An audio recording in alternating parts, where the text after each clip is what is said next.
Evening, everyone, and welcome to the Overview and Scrutiny Committee. My name is Marie-Therese Rossi.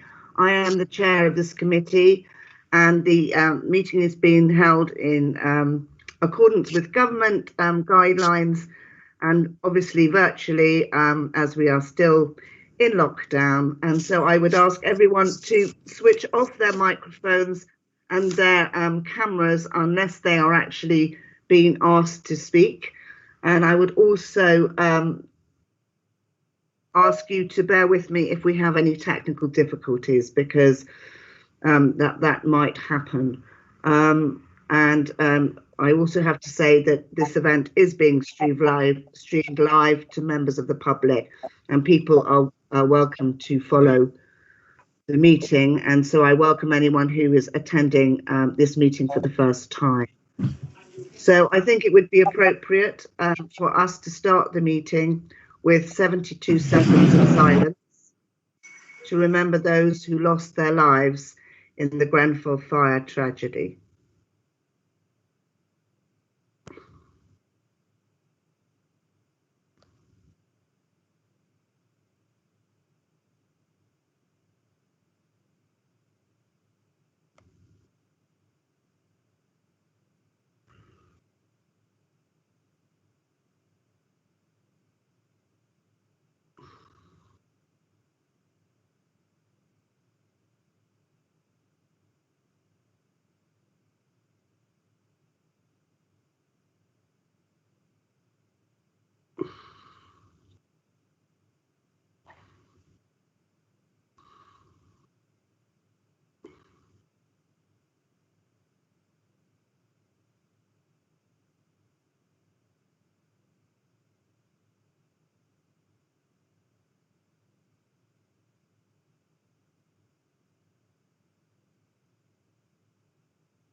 Thank you, Chair. Thank you, Tom.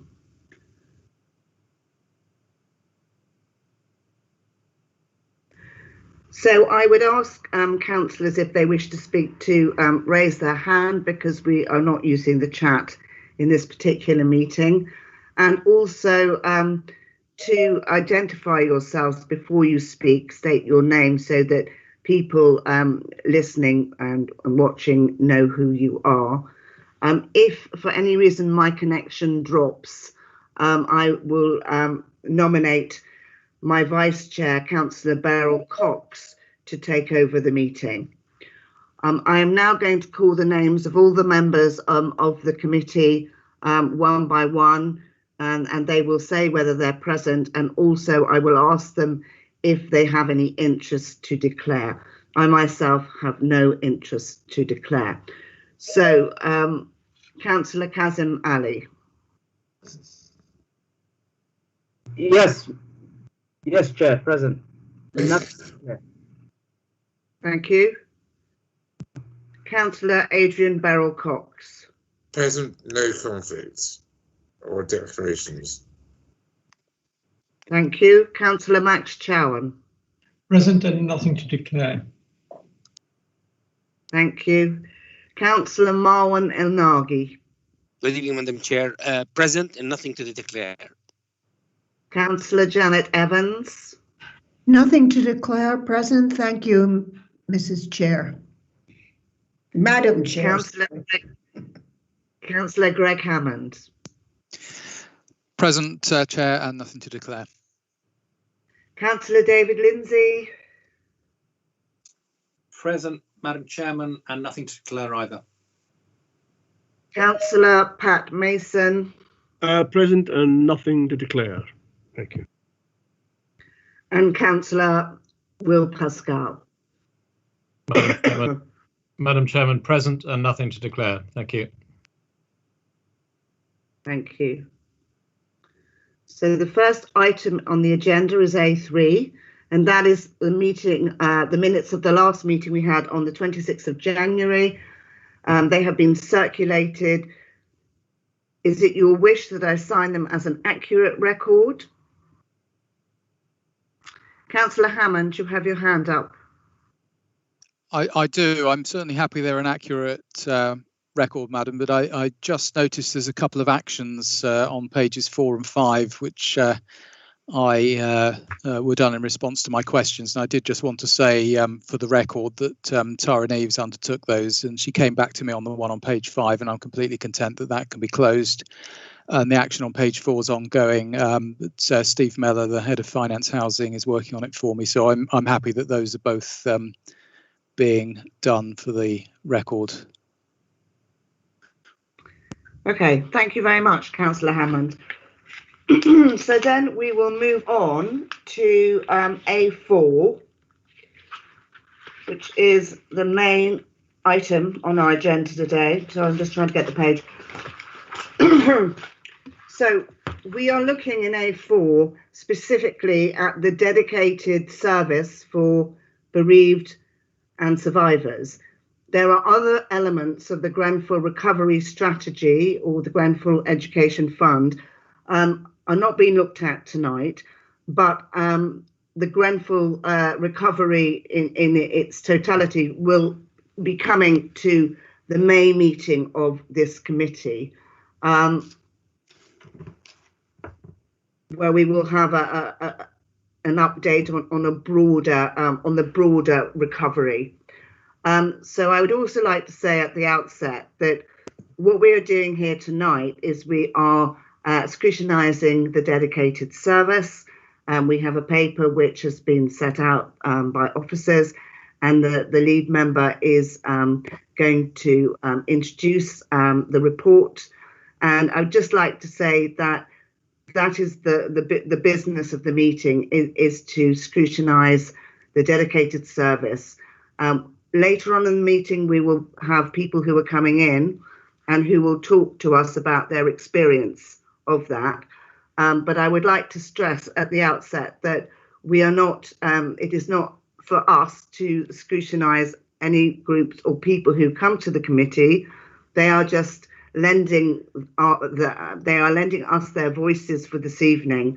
And what we are really scrutinising here is the dedicated service.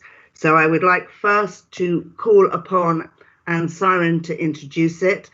I will then ask questions from the committee on the specifics of the paper, and then I will ask some of the people who are attending from the wider community who have requested to speak to let us have their experience of this service.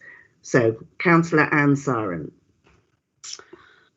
Well, thank you, Chair, and thank you to the committee for requesting this paper come tonight. And I'd also like to add my welcome to everyone who has come this evening. And I really welcome all of the voices and thank you for agreeing to speak tonight. Virtual meetings have now become the norm. But I think we do have to say that a meeting like this, given what we're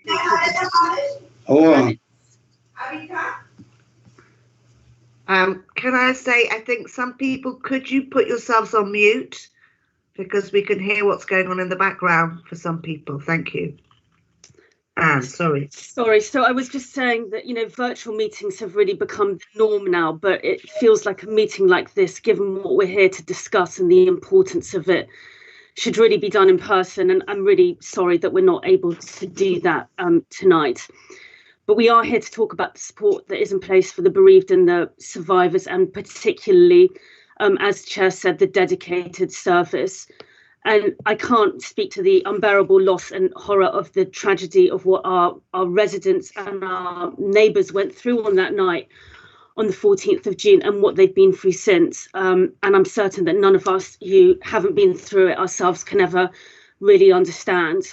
But the resources which this council has rightly committed after the tragedy were put in place to go some way to supporting the bereaved and the survivors in their journey and hopefully their healing, and also their personal journey after the fire. And it will never fix what happened, nor could it, and nor is it intended to. it's here to provide support for those individuals who directly suffered because of what happened. So, as we know, the £50 million was set aside by the council to support the Grenfell recovery, and the dedicated service is one piece of this framework, which also includes support for the wider community, support for children, support for community organisations who are providing services directly to those affected. But today we are here specifically to talk about the dedicated service which works with the bereaved and survivors on the basis of their individual needs. And we've really tried to adapt and change the service since it's been established to meet those changing needs. And obviously time does move on. And then, of course, we've had COVID, which has had a huge effect on everyone, including those who recently suffered the tragedy of Grenfell. So turning to the report, well, this summarises the main elements of the current dedicated service offer.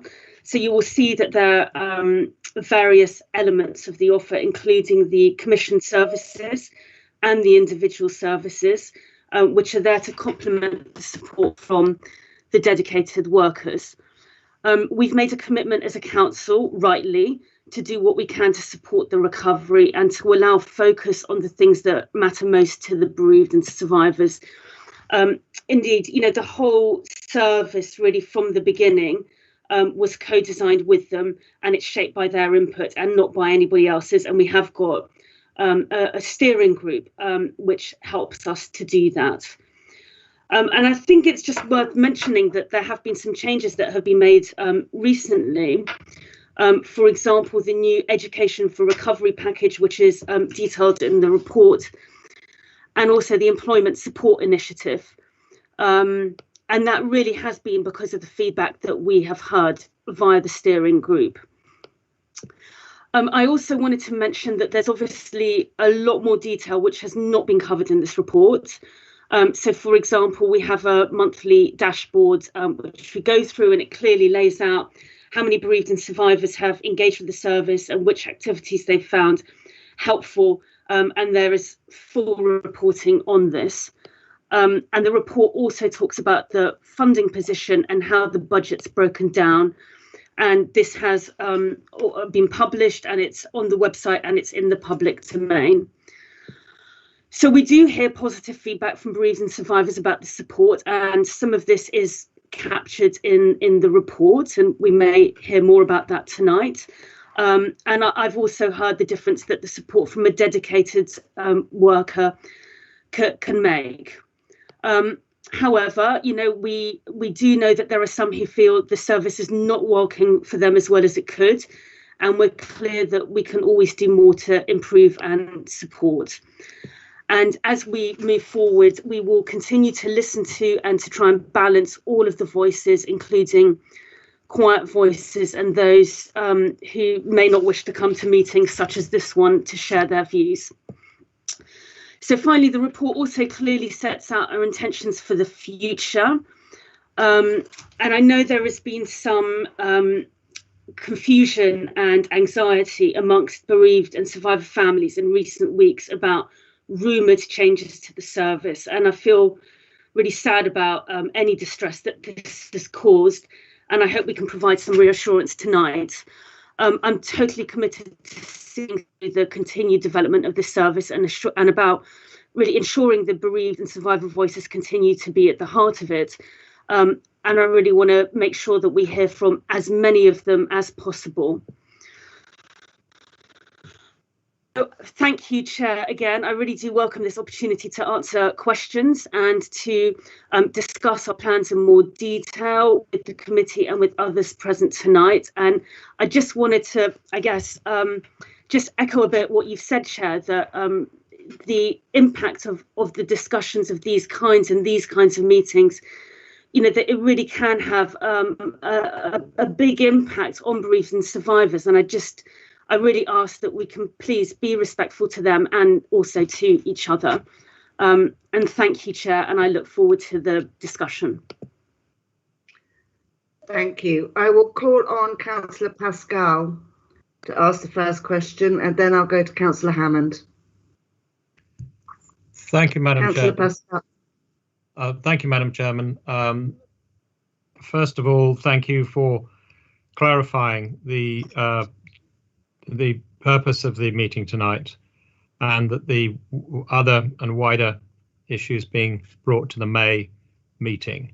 The questions I wanted to ask basically is a double one. Can we be told a little bit more about the learnings from other places, and also about the future direction of the service, and how you plan to work with the bereaved and survivors to adapt it going forward? Thank you, Councillor Pascal. So I'll take the first question, sorry, the second part of your question first, if that's all right. So we do talk in the report. I mean, firstly, there is a mechanism for feedback to be heard, you know, all the way through this. So we have the steering group, and that really is where anybody who is not happy with the support that they're getting or has comments or feedback, then that's the kind of first port of call to provide that feedback. But I think we also felt that, given that we're 2 years on, now would be a good point to really have a wider review of the service, and that's what we're planning to do. So it hasn't started yet, but that is part of our plan, which is kind of set out in this report. And I might just ask Callum actually to just talk a little bit about that process, and where we are with it, and what we're hoping to achieve with it, if Callum is there. Of course, thanks, Anne, and thanks, Councillor. I think you're right, Anne, in terms of the review and why it's required now, and what we're hoping to achieve really is to refresh our understanding and our collective hearing of bereaved survivors' voices about what's important to them for this next stage of their recovery journey. When we set out the dedicated service through the initial co-design process that we did back in 2018-19, we were always aware that the service would need to continue to evolve as people proceeded along their journey. And while, as Anne has pointed out, that we have had smaller surveys and we have lots of different feedback mechanisms, you know, sometimes it is right to make sure that we're asking questions about the overarching model that delivers the service. Partly that's because we are also aware of the fact that, as you know, the Grenfell Recovery Programme is time limited. So there's only 5 years of funding that runs out in 2024. So we need to also make sure that people are laying the groundwork for their onwards development for when the service won't be there. But it's also because we're aware that much has changed since when we first launched the service. And I think what we'd be hoping to achieve through the process is to make sure that we have a sort of two-way dialogue with bereaved survivors, where we both reach out to them to understand what's important to them now, and then we present back ideas and models to make sure that we've captured rightly and appropriately what people want going forwards, and make sure that there's an opportunity for them to not only to share sort of high level views, but also to be able to sort of comment and think about the detailed design of the next phase. Thank you, Callum. And actually, while we've got you, maybe you could make a couple of comments on Councillor Pascal's first question, which was about learnings from other places. And we have obviously spoken with others from around the world. Actually, I mean, obviously this is quite a unique disaster in lots of ways, but I think there are really very specific learnings. So Callum, maybe I could ask you to comment on some of the things we've learned too, please. Of course. I think we've been working with organisations that have worked on 9/11, on 7/7, from the Manchester bombings and from the London bombings around the same time, as well as the big tsunamis as well. So we really have been trying to reach out and understand what best practice research from other disaster contexts we can bring in. Grenfell is completely unique, and it needs to be treated in that way, but that doesn't mean there's not things that we can learn to make sure that we can provide the best possible service to the people who we're trying to work with.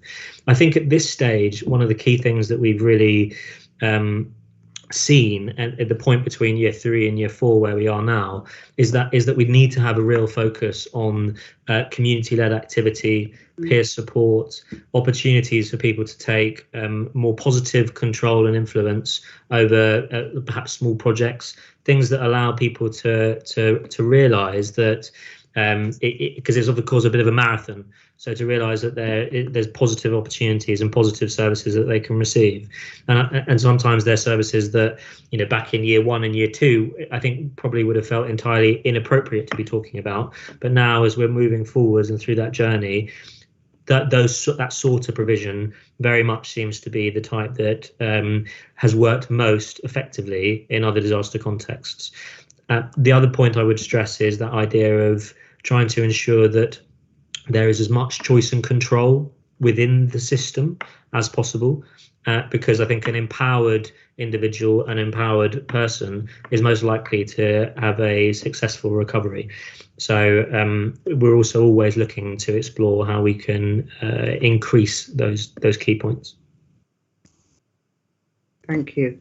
Thank you very much. Councillor Hammond. Councillor Hammond. Thanks very much, Chair. I've got 2 questions which I'll take sequentially because they're quite different. First one, the paper stresses continuity of service from a named individual to each bereaved and survivor family. Can you tell me how well that's been achieved, please, and how much staff turnover you've had, in particular amongst the 29 dedicated service workers and also the other half dozen who have some interaction with the bereaved and survivors? Thanks. Callum, I feel that you're probably best placed to answer that one. Yeah, of course. So I'd say overall it's been quite good. We have an ability for people to be able to change their worker. So, and indeed some people have purposely chosen to, which is completely fine, whether that be because of the nature of their relationship or because they didn't quite feel the fit was right. But overall, in terms of staff retention, we've probably had about, out of all of the dedicated service workers, 2 or 3 people who've left, and we've had a couple of new faces come in, whether it's for temporary cover or the like. So from a staff base, we've been able to sustain our the people who people are having relationships with, which I think is important, because I think the nature of the support that people require, people want people who know what they're doing, who are aware of the system, and who can provide that support. So overall, it's been, I'd say, quite positive. Okay, thanks very much. And my second question, as I know the paper says you've had some positive feedback, which is great, but paragraph 4.11, some families report that the service isn't working as well as it might for them. Are there any common themes that have emerged from these families, please? And would you like me to take that one? Yeah. Well, I want to make a couple of comments as well, but please, if you could start, Callum. Of course. So I think there's 3 points that I would make, and I'll try and make them quickly. The first one is very understandable, and it tends to be around the fact that it's the council who are delivering the support. We are very aware of how odd it is in many ways that for people who've been through what they've been through, that the council, who are one of the accused, are involved in their recovery. So we do hear that quite a bit. And that's one of the reasons why in the review that we're proposing, we think it's right to be asking that question. And we are aware that that is a specific issue, mostly for some of the bereaved families who might otherwise not have a direct relationship like the survivors do, which they have a direct housing relationship.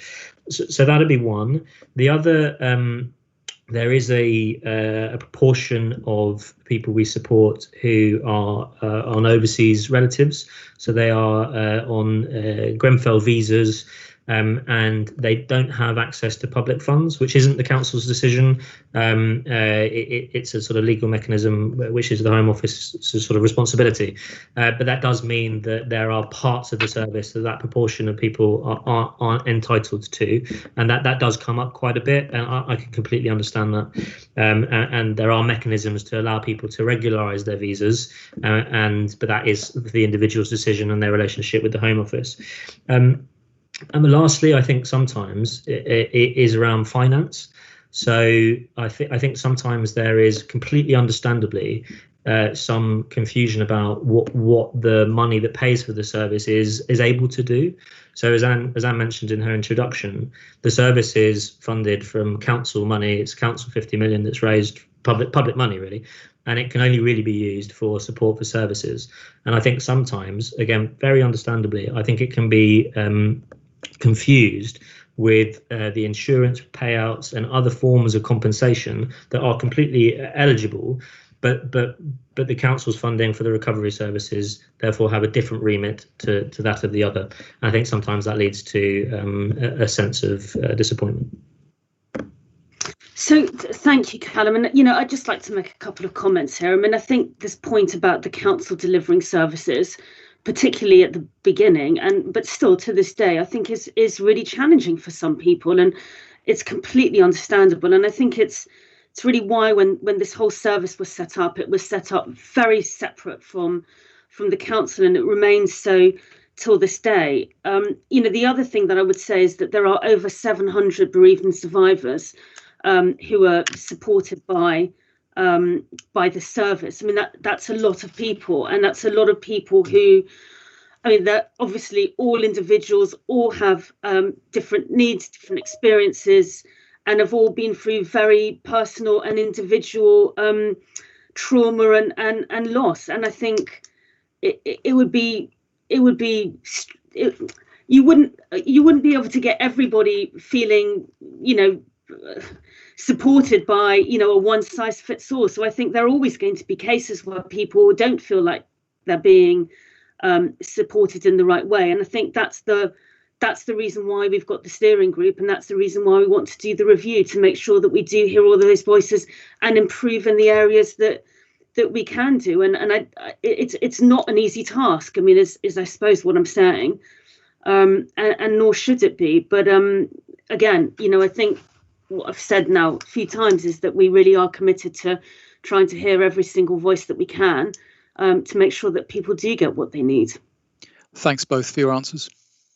Thank you. Councillor Chowan and then Councillor Lindsay. Thank you, Chair. Mike, I have two questions, and they're around the forward planning aspect, particularly on clarification of section 4.3, and then just a comment on 4.10. So in terms of the model for dedicated services, and 2 years on from the regional co-design exercises and the plan for the next phase of services, in section 4.3, I'm having difficulty understanding what is meant by not including the immediate family of those considered next of kin. I understand the definition of next of kin is not clear in the UK law, but could you just clarify, just provide a bit more detail what that means, particularly about family members or survivors not being considered as next of kin? Callum, perhaps again I could ask you to start with this question. Of course, Councillor, and with members of Grenfell next of kin in the room, I'm sure this will come up later as well. I think that there is a point that some members of the community felt that there was a proportion of bereaved families, or proportion of the whole people who we're supporting, who should be dealt with slightly differently. We haven't necessarily had great clarity in terms of what that looks like. So what we understood was that there would be a request that those who were considered next of kin, notwithstanding the difficulties with that definition, would be entitled to some form of support, and that would be exclusionary from everybody else. So what we've had to infer is the fact that therefore meant that the other people who are currently accessing the service, i.e. the families of the people who are next of kin, and other bereaved family members who have had a close affection to the person who's died, survivors who lived in the tower, and people who lived in Grenfell Walk, would, they weren't never saying that they wouldn't be entitled to a dedicated service, but they wouldn't be entitled to this, the proposed separation. So, thank you very much. And moving on to 4.10, lots of positive feedback there. And many bereaved and survivors feel that the model is working well, and they value the one-to-one support.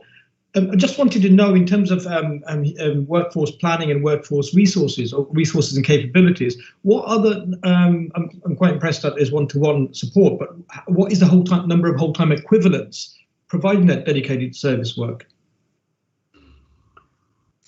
So there are, in terms of dedicated service workers, there are 17 full-time equivalent dedicated service workers. At the moment, we have 19 because a couple of people are on maternity leave and there's a bit of a crossover.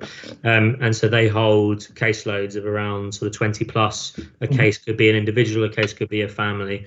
That is being the overarching fundamental core of the offer that was initially designed, because that's what we very much heard back in 2018 was important to people. You know, I think a lot of people have a very good relationship with their worker. Some people, I think, perhaps feel that they don't need their worker as much now as other times. And it's definitely something that we need to look at through the review about how we make sure that we are providing the support that people need that's sufficiently personalised, but that's also sufficiently value for money. So that may well be something that comes out through the review, but I wouldn't want to sort of predetermine what that would look like. Thank you. And just one final bit to that question. And how was the positive feedback acquired? Through what methods? So it's acquired through a few different methods. So we both do, as I said before, we do surveys, we do direct sort of exercises where we're receiving information about people's experience, but also over the course of every week, people complete support plans. So each bereavement survivor will complete a support plan that sort of outlines what's important to them and their personal recovery process. And they look very different. Although we have quite a universal offer, those different support plans can look enormously different. Each support plan, people have the ability to review it every 4 months with their worker. And at that review point, there's the opportunity for them to comment both on the progress they've made in terms of their own particular goals across the different life areas with which we work, but also the quality of support they've received both from the overarching service and the dedicated worker. Alongside that, we do quality assurance calls, both from management and through sort of almost spot checks. So, and we triangulate that information, and that's some of the things that we look at every month. Thank you very much, Callum. Thank you, Anne. Councillor Simon. Councillor Lindsay. And then Councillor Mason. Thank you. I've got several questions that are finance related. The first one is, what is the relationship between the 4.5 million that was the budget for this year on in the chart in 3.1 and the total of 50 million that the council has allocated, which I know is over a number of years, but it would be just interesting to know what the relationship is to that. So how much of the total 50 million will go to dedicated service expenditure over the time? And that's my first question. Then I've got some other slightly more detailed ones. Shall we just take them up one by one, Councillor Lindsay? So to answer your question, obviously the 50 million is over the 5 years, and we've set out the 4.5, which is for the dedicated service. I mean, when you say relationship, I'm not really sure what you mean. I mean, the framework for the whole of the Grenfell recovery strategy came to this meeting before Christmas, and went through it all. But obviously there's a lot of information. Which what do you mean by relationship? I mean, it is a part of it. It is clearly. What I was getting at was, of the 4.5 million for this year, how much has been spent in total on the dedicated service since the 50 million started being spent? Do you want me to take it? Well, I mean, yes. Well, please, Callum, do take it. I mean, just to remember that this service launched in 2019, but it really wasn't in the way that it is now. It didn't really it wasn't till July 2020. So anyway, Callum, I'm sure you've probably got the numbers at your fingertips. So maybe you answer this part of the question. Yeah, broad brush, Councillor. So the 50 million covers service delivery from 2019 to 2024, and each year within that, we have forecast a £4.5 million budget for the dedicated service, or what else it might eventually form. So in 2019-2020 there was a 4.5 million budget, and 2021 there's a 4.5 million budget. Right. So it equates, I think, in the end to 22.5 million allocated to support to bereavement survivors. And I say it in that way because, in the same way that we're honest through the review, we are completely aware that in 2 years' time or 1 year time, that might not look like a dedicated service. Sure. Thank you for that. Second, on pages 4 and 5, starting at 2.16, you talk about educational services, educational support for children and young people, employment support. How much was spent on each of those, and what sort of indices do you have to measure how successful you've been?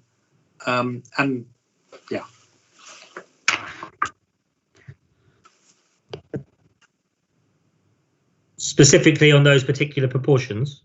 Well, those are the three things that you've highlighted, and I'd just be interested to know what the sorts of activities there are, and in a future report, and this is clearly too small for it, it'd be great to have some case studies of the successes that you will have had, and no doubt have had already, but clearly this report is not the right place. But that would be what I would be interested in reading about X months or a year down the line.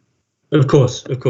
So in terms of, we're very, very happy to bring further reports with more data, and indeed I think we've agreed with OSC that we'll be bringing annual impact reports, which will really capture all of that, not just for the dedicated service, but for the whole recovery programme every September. So that will be the place where we can really emphasise that, but we can also bring it in further reports. In terms of the educational support, the largest chunk of that provision was agreed back in July 2020, which was what we call the Education for Recovery programme.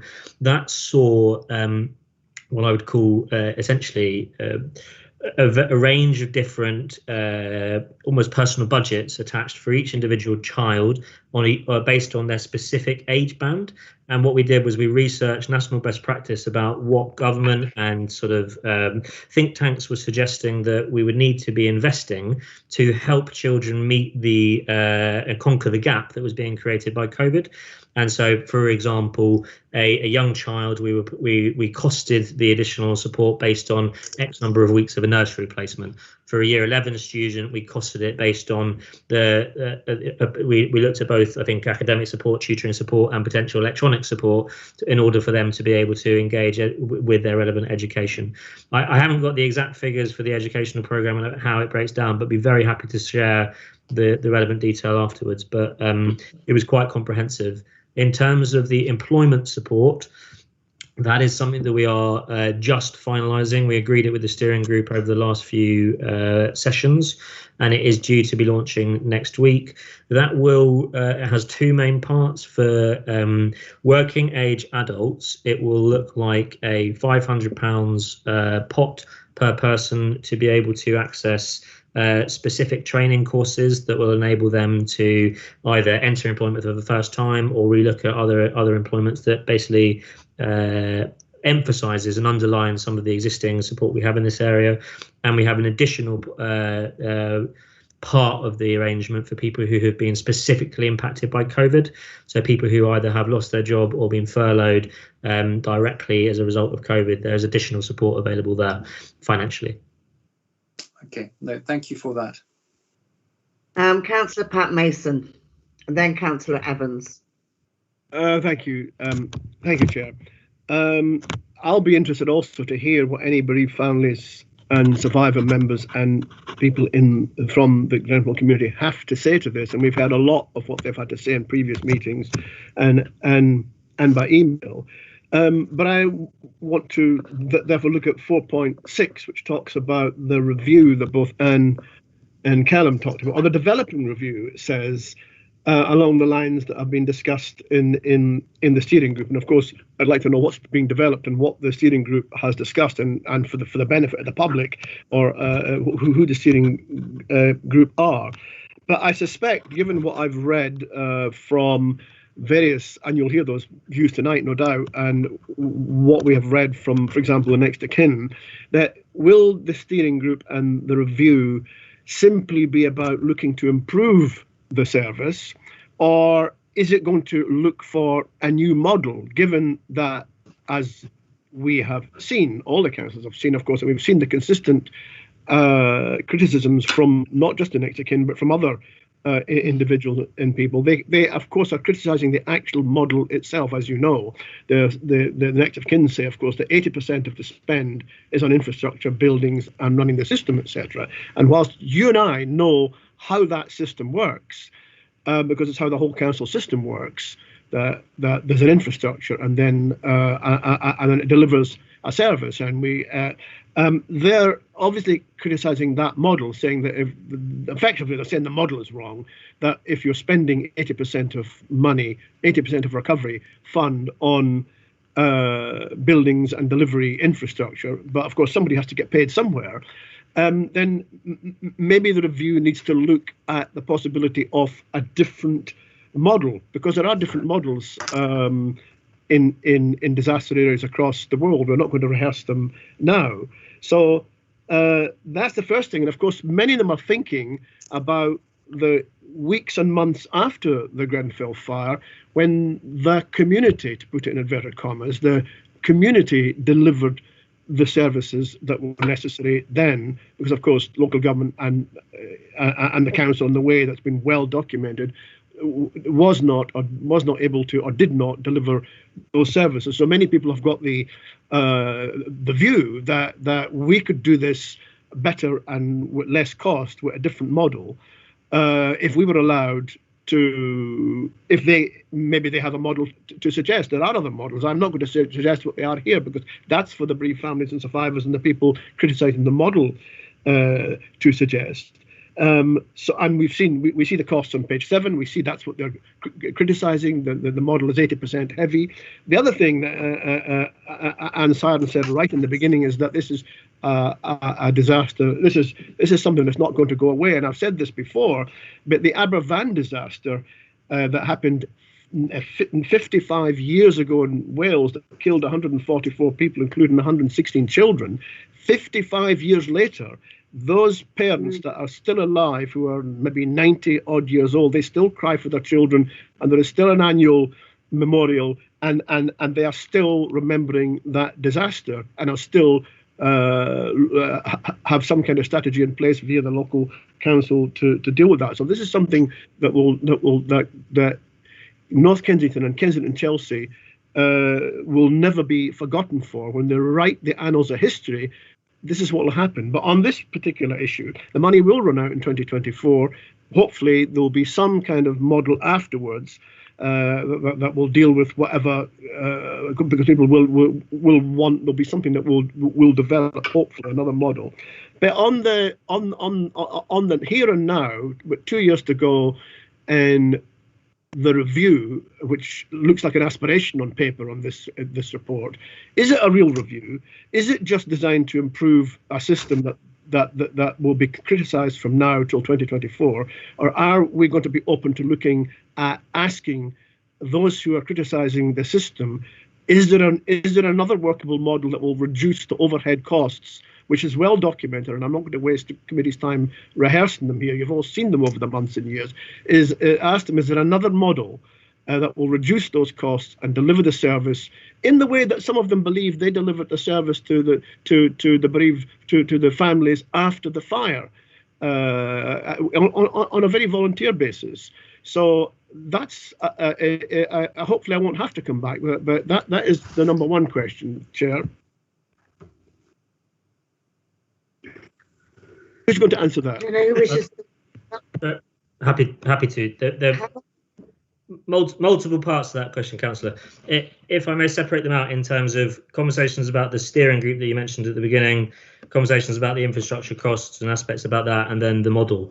So first of all, there was a question, and I know it's often commented in some of the documentation that councillors receive about the steering group. So the steering group is formed of 17 bereaved and survivor families.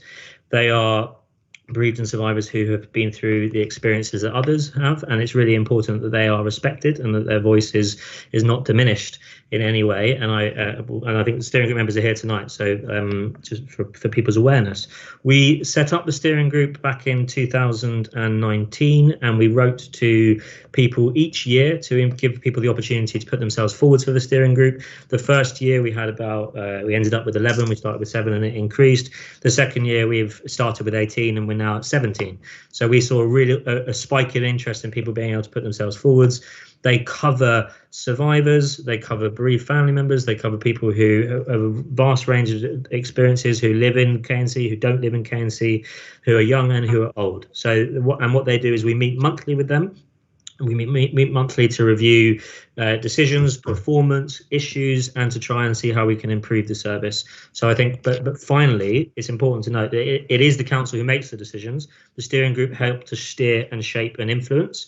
But I do think it's right that when people are criticising the dedicated service, they criticise the service and not necessarily the steering group, who are people who are volunteering their time to try and improve the practice. Secondly, in terms of the points about the costs, I know we said we didn't want to go into it, but it relates to the point about the model. So where we talk about 80% are infrastructure costs, one of the things that we have to be mindful of is what that assumes is that we are considering that dedicated service workers are infrastructure. To some people, to Grenfell Next of Kin, I completely see and understand that they are considered infrastructure. To other people, they are considered the fundamental part of the service. So I can see the argument, but it's just important to make sure that it's a perspective, and other people would say that the main part of the service is the provision of a dedicated service worker. So I think what we have to take percentages with a pinch of salt. Lastly, I think in terms of the model, we are open. We've documented here that we're open even as far as the council not delivering the service. We are open to listening and hearing directly from bereaved and survivors about any views that they might have about what the service needs to look like. It does not have to look like just a dedicated service current Mark II. It could look different, but we will be led not by singular voices, but by the feedback that we receive from all bereaved and survivors. I know councillors do receive direct contact from some individuals. But I don't necessarily believe that that's the representative view of all. The only thing I would say that is not possible through that review, which often is misinformation spreading, it is not in any way possible that review leads to simply money being allocated out amongst bereaved and survivors. We understand that some people have been informed about that, and even that it's been agreed. Fundamentally, this money is for services, and if people are looking for direct financial support, it's better to be looking towards our insurance colleagues and the legal processes and the compensation processes, because I can understand why people are feeling that, but this is not the pot to look for it. Can I just say? So, can I just say as a follow-up? Excuse me. Hello. I'm going to call Councillor Evans, and then I will let members of the public speak. Councillor Evans. I have a question, Chair. Thank you very much. Okay. I'll take Janet first, and then you, Marwan. Okay. Okay. Thank you, Madam Chair. Yes. Thank you, Chair. I have to say I'm very happy to hear you both tonight, because it shows me how much compassion you have. And I think that this has to be managed by people who are compassionate. I have two questions, and I want to focus on the positive points in the program. You talk about offering a culturally appropriate service. Can you give us some specifics of different groups and what you offer to accommodate people from diverse backgrounds?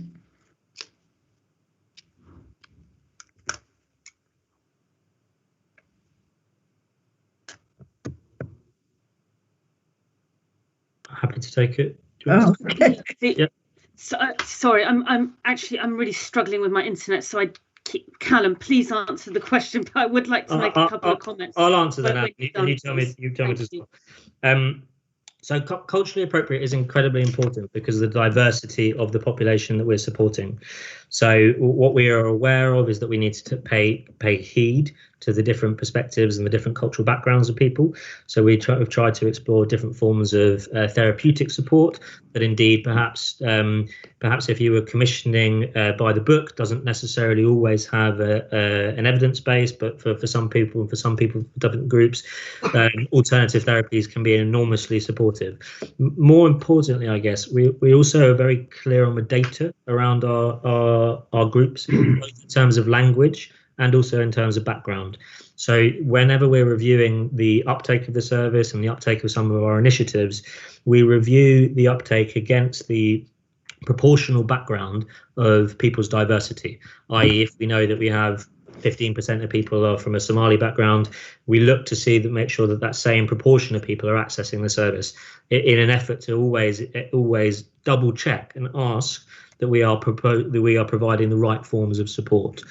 The other area that I would stress is that we have what I would really call a fledgling offer, which is the community meetups program that really embraces different people's backgrounds, desires, interests in order for them to be able to put on projects that they can lead going forwards. And we've started conversations about Ethiopian and Eritrean practice and other different initiatives there. And I expect that to be an area that we really see more culturally appropriate forms of support really grow over the coming months, if not years. So there is sensitivity to women in some cultures. That women and men are very separate. Yes, of course. Mm-hmm.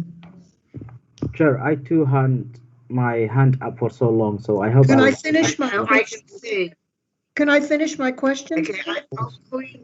Yes, Aunt Janet. I will call Marwan next, and then Kazim. And I know you've been waiting for a long time, but Janet, over to you now. Yes, I wanted also to hear.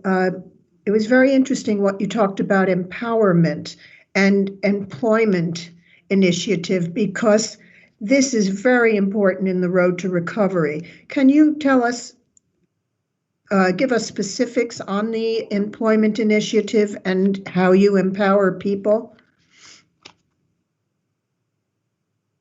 Sure. In terms of the employment initiative, I can't take the credit for that. That's very much been something that the steering group have really been pushing us to make sure that we have. Before, at the moment, we had a small arrangement with the local organisation to provide specific employment advice, and they've really insisted that we invest quite heavily, specifically about where we are with COVID, to ensure that people have got the ability not only to deal and support with their recovery from Grenfell, where we're at sort of year 3, year 4, but also with COVID, which is massively impactful. And people have been very clear that what they want is choice about the different forms of employment support that they can have. So rather than just having, say, a CV workshop or a skills workshop over here, we've got a mixed bag, which does include some of those really practical tips, but also business support, mentorship support, as well as that training fund that is enabling people to really take that direct step towards an industry of their choice. Oh, it's very exciting. Thank you very much. Councillor El Nagi, and then Councillor Ali. Marwan. Thank you, Madam Chair. It's been said, a few questions being actually answered for me. I was just trying to elaborate a little bit on the impact that this pandemic has on the delivery of the dedicated service in general, and what lesson learned can be taken over the last 2 years moving forward to influence the co-design of this service. And in one of your section 2.10, you mentioned that as an impact of COVID and the problem of face-to-face or the engagement, there are some services that have been paused during this lockdown. What impact these have on the mental health and well-being of those who are receiving those services, and how closely this affecting the adulthood as well as the children or families in general? Thank you. of that supported. I think we spoke about it. And then what's going on with the wider community? Why it's always bereaved survivors? We're affected as well. We've got some feedback there from someone. Callum, do you want to talk about some of the specific changes that we've had to make because of COVID, and then maybe I'll try and make a couple of general comments. Of course, yeah. So it was definitely there are lessons that have been learned, and some things have been really positive. So I think we have learned that for some people and for some of the population, shifting to moving away from always having face-to-face visits has, I think, allowed us to be faster, more efficient in many ways in terms of making sure that we're supporting people in the best ways. But it has definitely impacted some of the community-based services that we had in the pipeline and that we had actually begun to be delivered. And some of the softer things, like people bringing together sort of physical health and well-being, emotional well-being activities that so often are underpinned by social interaction. We've tried to shift as much of those as possible onto online practice, but I definitely would feel that the uptake for some of those initiatives have been impacted. We've always been sure to account for it and make sure that we're not spending money on services that people aren't utilising. But I think I look forward to a time when we aren't having to deal with those same impacts. And I believe that some of the initiatives that we have in the arrangements, many of which are very much led by bereavement survivors, will be able to flourish. You know, for me, everybody's been impacted by COVID, and I guess anything that anyone out there in the community is going through, the bereaved survivors are going through exactly the same thing. There are things that we haven't been able to do in the wider community programme, and similarly with the bereaved and survivor programme, we haven't been able to do. So I think we just all hope that we get back to normal as quickly as we possibly can. Thank you. I'm going to call Councillor Madam Chair. now. Thank you, Chairman.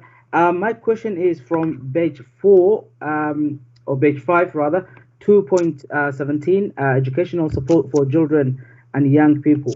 In this page has been mentioned that 150 children and young people who are eligible for support has been supported, and I wanted to know the process of eligibility. Who is eligible? For example, if we have a children and they may be children of bereaved families or survivors. And also within that, I also would like to know children who have been affected, who have witnessed on the night the fire itself, but may not be from bereaved or survived families, but they have gone through a lot, and they are, for example, attending two of the local schools like KA of Avondale Park Primary School. What has been done about it? That's my first question. And my second question is, we know this disaster has happened about almost 4 years ago now, and it will continue. This program will continue for some time. Secondly, what needs to be done is not to give more hard time the bereaved and the survivors to be called to 3 or 4 different committees. I think, and I'm sure they will agree on this. If they don't agree, that's fine, but we can move on. I think it's about time for us to give them a break and get Grenfell Scrutiny Committee under one Scrutiny Committee, and get all the issues, including dedicated services, housing, communication, housing, communities, as well as the family and children, to be dealt with, all things related to Grenfell under one. And I would like the lead members who are present this evening to answer that question and to make life easier for bereaved families. Yeah, thank you, Kazim. But that is not something that we are here to look at tonight. We're actually looking at the dedicated service. I mean, there are reviews and reviews of governance and structural reviews which are going on, but it's not something that we can really look at tonight. But I hear what you're saying. Well, thanks, you know, I will answer both of those questions. So the first question that you asked was about the educational support, and we did have a meeting last week where we went through in some detail about support for children, both bereaved and survivors, and the wider community. So obviously within the dedicated service there is support for children who are bereaved or survivors, and that's laid out here in this paper, and there was some detail about it in the last paper. For the wider community, I mean, just to reiterate what Councillor Mason said, we have a lot of community organisations who are providing that support. And again, this was discussed last Monday. And obviously, there's a lot of work going on with the schools through the Grenfell Education Fund. So there are several places to come for support. In terms of your second question, I mean, I think the chair is right. This is not the place to talk about whether we have a dedicated committee or different committees. And, we're not going to go for a governance review in this meeting. But the one thing that I would say about this is that, Grenfell is a part of every single department in this council. So I think it's completely fair and right that if we've got a committee to look at housing and communities, we look at Grenfell related subjects there, and similarly with adult social care. I mean, I just don't think that it belongs in one committee. I think it belongs across the board, as it should. The lessons of Grenfell should be across everything that we do. And for me, that's the biggest reason that, we look at Grenfell related issues within the context of all of those departments. But again, that's my view, and we're not having a governance review right now. Okay, thank you. I realise that there are some members of the public who have been waiting very patiently, so I would like to invite them to speak if they would like to say something, either about what they have heard tonight or their experience of the service or whatever. So do I have anyone from the steering group? I have the name of Hamid Wahabi or Shah Adnani. Do I have anyone here who would like to speak? Yes, this is Shah Adnani. I have nothing to add at this moment. Thank you. You don't want to say anything? No. Okay. Mr. Wahabi, would you like to say anything? Okay, fine. So then I will go on. I understand that there are some members of Grenfell United here. I'm not sure who would wish to speak, but if one of them would like to speak.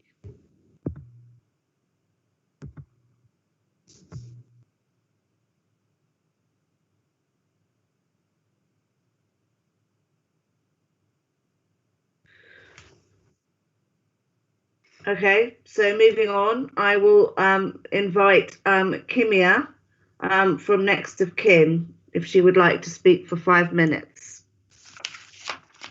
to us. The officer has spoken for over an hour, and yet we get a measly 5 minutes. So thank you for that. There's a couple of things I want to mention. Can I just interrupt you there? It was not the officer speaking for it. This is a committee, a scrutiny committee of the council, and the members of the committee have been asking questions. And I know you've had to wait for a long time, but it is normal in council meetings for councillors to ask questions. I do appreciate that, Chair. I'm saying that the officer spoke for more than 5 minutes, so he's had an opportunity to gloss over some very serious facts, and we are getting 5 minutes. So a couple of things very quickly. You talked about the initial co-design service in 2018, 2019. Where is the data for that? Because there was no co-design in 2018 and 2019. And why do we know that, and how do we know that? Because we were there right at the ground floor and actually asked the officers why their co-design was done with just one group of people, just a handful of people from one group of people. There was no co-design. They talk about the staffing. Who are the other 6 people who have interactions with BSRs? Can you please identify who those people are? You talk about the no recourse to public funds, which excludes a number of next of kin. If the council cared, and as Councillor Janet Evans says that they have compassion, it would have been nice if they would actually work with us to try to address that issue, which affects many of the next of kin of the deceased. The other issue is that they say there's 700 bereaved and survivors. Well, until a couple of weeks ago, it was 648. So I don't understand how it went up to 700. But whatever it is, you've excluded some actual legitimate bereaved on spurious reasons. As one manager said to us, we make decisions on our understanding of the nature of the relationship. And that was quite shocking to hear, that they can sit there as jury and judge on, who was best friends with who and who was a close family member or wasn't, when they're actually related by blood. So they're making judgments based on what they feel the relationship was really like, based on what evidence. I have no idea. Also, that we're talking about what we've been talking about is not that it's exclusionary.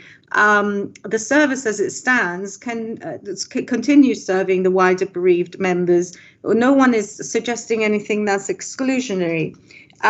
You also say that you talk about the steering group a lot. You depend on the steering group as a way of justifying what's been going on. But the thing is, no one knows who's in the steering group. The steering group doesn't represent anyone. There's no feedback. There's no minutes of any meetings.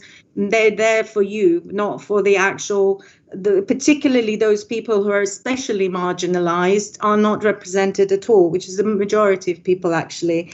They are fundamental to the services. They say Callum says, let's take percentage that the key workers the dedicated workers are fundamental to the services. Well, I beg to differ on that, because I don't think they are. But he says, let's take percentages with a pinch of salt. I would say the same thing about the report that he has put in as well, which is quite flaky. Open to hearing and listening, but and Siren, we still haven't heard from you. No one has actually. You've not reached out to meet us at all or engaged at all. And also, Callum talks about misinformation spreading. I'm afraid that the misinformation is coming from the officer. And so, with that said, I'm going to read out a statement on behalf of the next of kin who cannot be here, don't want to expose themselves because they are now getting targeted as a result of how this officer is behaving. We are hugely disappointed by the actions of an officer of this council in circulating an erroneous report and letter with factual inaccuracies denigrating our group and our engagement conducted in good faith after several meetings with the chief executive. It is shameful that this council, after barely a week from the Cole report, criticising engagement, consultation and respect with residents and a fulsome apology by the leader of this council, allows an officer to offer opinion, decision, chapter and verse on behalf of the council and elected council members, actively creating an atmosphere of targeting with false accusations of what we want to do after several meetings with the chief executive, MHCLG and others at great length. The moral, ethical and legitimate rights of which cannot be disputed or opposed. Instead, by his action, this officer has deliberately whipped up a vigilante atmosphere to target us and harass us, the actual next of kin of the deceased. The term next of kin is a means of defining immediate blood relatives of the deceased, an absolute truth globally accepted as a fact of human existence. It is the terminology that is often used and one that has been adhered to by the police, the coroner, and all agencies and stakeholders. It represents a group of people who are immediate blood relatives of the deceased. An officer charged with the important task of recovery of the victims instead chooses to deny our existence, agency, or legitimacy, to question it in legal terms. Perhaps the officer can offer the legal definition for bereaved, a question asked by a councillor at a different scrutiny committee last week, or a survivor, or community. It's desperate and nonsense move to avoid what has become inevitably an important live topic, which is how the recovery budget was set up, the exorbitant funding of salaries, staff, building costs, the lack of audit, the lack of efficacy and impact, and the fundamental wrong, which is that people were not consulted or told the truth that 80% of the recovery budget was being spent on salaries and running costs. If people knew or were told the truth, then they may not choose to take up the very expensive manicures and pedicures and horse rides being offered as recovery. The council has a duty to engage with all the groups, and it is frankly daft to suggest that a decision for an important group of people, namely the mothers, fathers, sons, daughters, husbands, wives, brothers, sisters and grandparents, rests with a majority decision. Since when? And where is the policy and procedure giving an officer of the council such authoritarian powers to say that the fate of the wife, child, husband, grandparent, now clearly few in number, now rests with 600 other people who have to give them permission, or a steering group no one knows of, hears from, where no minutes are shared and who do not represent this group of people? Nonsense. And for this flaky report with no backing or data, which raises more questions than it answers, to try to convince councillors that this is the new culture of RBKC and sell it as engagement and inclusion shows only one thing: no lessons learned. Can I interrupt you there, Kimia? You've gone slightly over time, but I'd also like to make a comment. You are making allegations about an officer, but you're not naming that person. But this is scrutiny. We cannot look at complaints about individual officers. There are means and ways of doing that, but this is not the right forum for those kind of comments. Okay. If I would stop you there, we'll see if Councillor Siren or Callum have any points to make about the issues that you raise. Well, I would like to just echo what you've just said, Chair. I mean, I don't think we can come here and make accusations which are not based on specifics and facts. I don't think that's fair. You know, you've said that we've excluded people. I absolutely do not believe that. What I absolutely do believe is that the voice of everybody should be listened to, and it shouldn't be the voices that shout the loudest. And I would also ask you, you know, if you do have families of bereaved and survivors who are not happy with the support, have they fed that through to the steering group? And I don't think it's right to say that no one knows who they are. I mean, that's just not accurate. So, I mean, that would be my question back to you. Well, then let me answer that, because it is accurate. We have been telling you and all councillors and the chief executive, you're effectively taking away the right of people who are the most marginalised to engage with you on your terms on a one-to-one basis, where you divide them into silos and where they get drowned out. We have come, you're stopping them from organising, and you know, you have not reached out to the next of kin group, or that nothing that nothing you do or say is based on fact or evidence or accuracy. So maybe what we should do, Chair, is have a meeting. Maybe we can I ask for a meeting?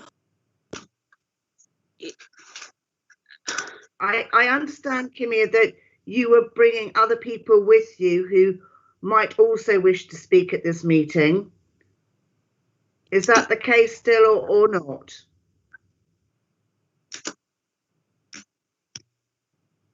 I think she's frozen. So can I just make one more comment, which is about divisiveness? I mean, I absolutely don't believe that we should be dividing people in the slightest, and all the feedback that I've heard is that people don't want to be divided. So but it is not, but other people, but Anne, you can't have other people deciding for anyone what they have a right to do or not to do. If they want to split off, they should be allowed to split off. Why must their destiny be decided by a majority rule? This is not a majority rule situation. 72 people died. 38 families are involved in this. They are never, ever going to be in the majority. They are always going to be in the minority. Kimia, can I just say something? I thought, Kimia, I had understood that you wanted to bring some other people with you to the meeting. You keep on freezing, so I don't know if you can hear me.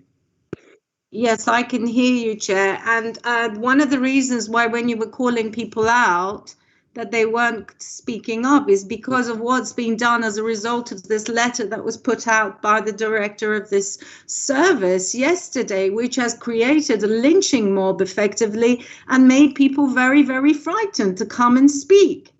They don't want to raise their head above the parapets. The thing is, Kimia, I don't know the letter that you were referring to, but I'm just asking you now, if there is anyone else in this meeting who is watching this meeting who would like to speak that you have brought along to speak? I don't have to bring anyone along, Chair. They come along when and if they want to, but I'm trying to express to you how dangerous and toxic the atmosphere is as a result of the favoritism and the overbearing empowerment that seems to be in the hands of a few people and the particular officer who is in charge of delivering what is a very sensitive matter. This has created a lot of fear. Councillor, may I reply? Please. Yes, sure. I think there's something about understanding, and if there are bereaved family members sitting at home or on this call who are feeling in any way put out or threatened, or that they're getting lynched by anything that we have written, I express my deepest apologies to those people. People are entitled to their own views, and I don't think there's anything in this paper that suggests otherwise.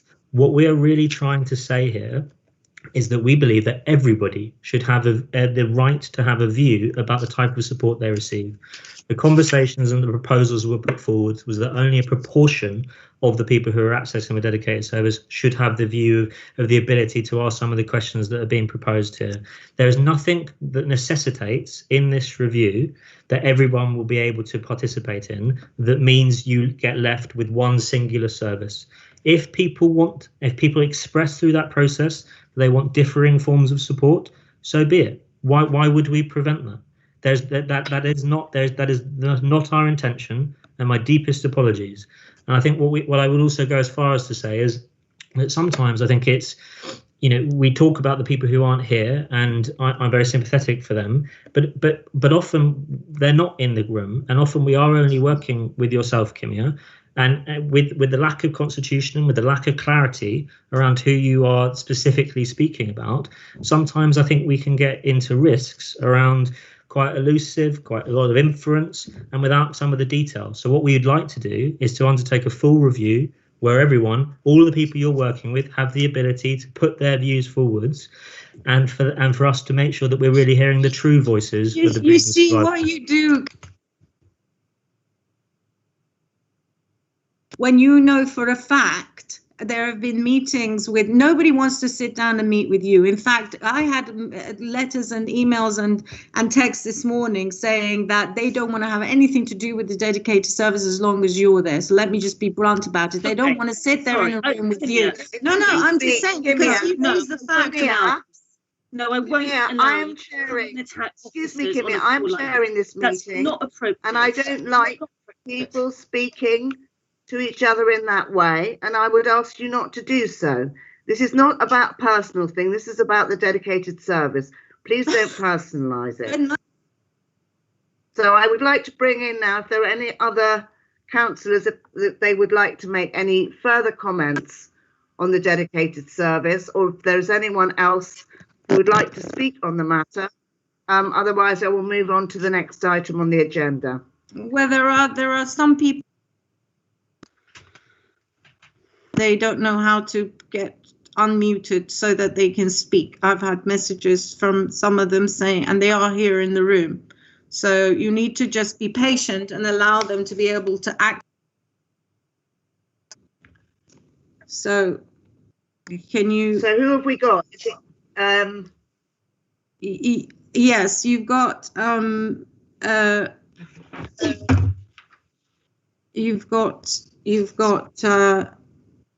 they're just texting me saying, how do we speak? Tom, can you help people? If you could give me a name, then maybe Tom could help them to speak. Is Rahwa. I'm happy to go. I'm happy to Hissam is there. Hissam? Okay, if you would like to speak. Yes, good afternoon, Chair. Good afternoon to all the councillors. Sorry, good evening to all the councillors, Chair, and the survivors, bereaved, everybody. This is my first time on this committee meeting, so please forgive me. There's a lot of faces that I don't know who's who, to be honest with you.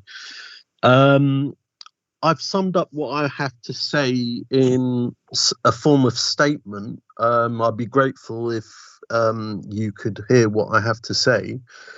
I believe it's important. I believe it's important for the council to accept that there are many voices out there that haven't been heard, which is having an impact on us mentally, physically, and emotionally, and on top of the daily trauma that we have to go through with what has happened.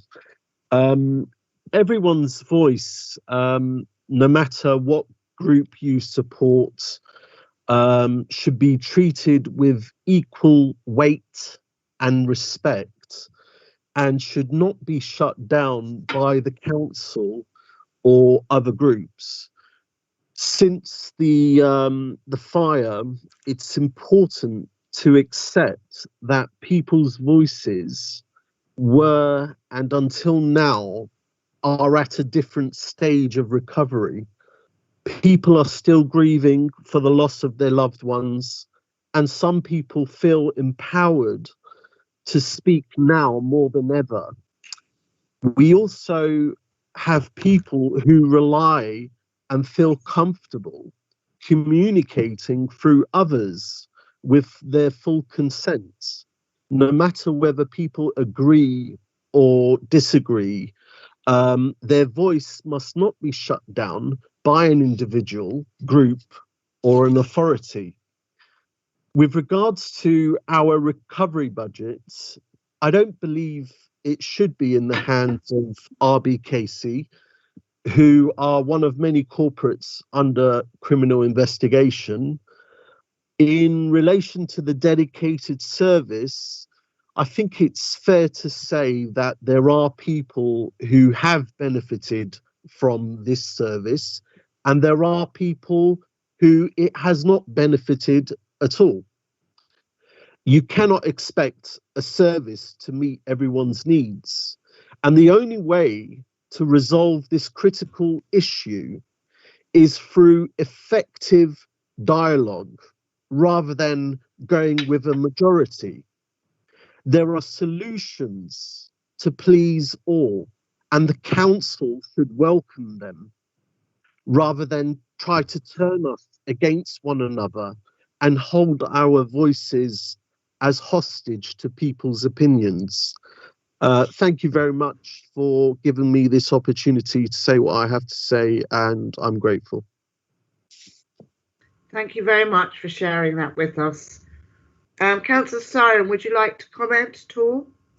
Well, thank you, and I really do agree with everything that you said, and thank you very much for sharing it. It is absolutely not the intention of me or anybody who works on this to shut down any voices, and I guess this is why we want to do the review, to make sure that everybody's voices are heard. But you know, everybody's voices has to be brought forward, not just a few. So I really couldn't agree with you more, and I also completely respect the point about the council and it delivering the services. And I think we've said that we are open to other models once we've heard back from the review. So I agree with everything that you've said, really.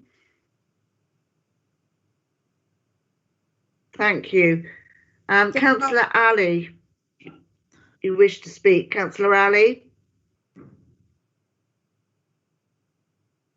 Kazim?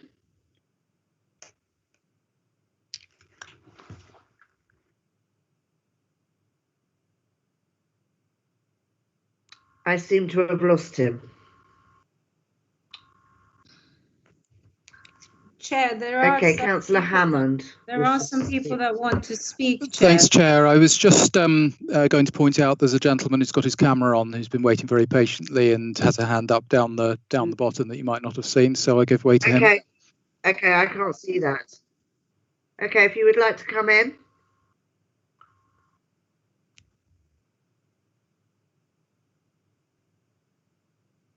I can't see someone with their camera on.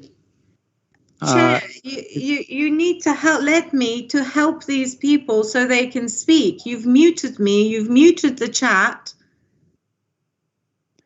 You need to allow me. I was on mute and the chat has been muted. I can help you. I can help you listen to these voices. Allow me to help you. Hello. Okay. Hello. Good afternoon. Thank you, Halem. No, I agree with Kemi and Hashim. You can transition my sister. Yeah, basically what Hayalom wanted to say is that he agreed with Kimi. What Kimi is saying is it is a fact.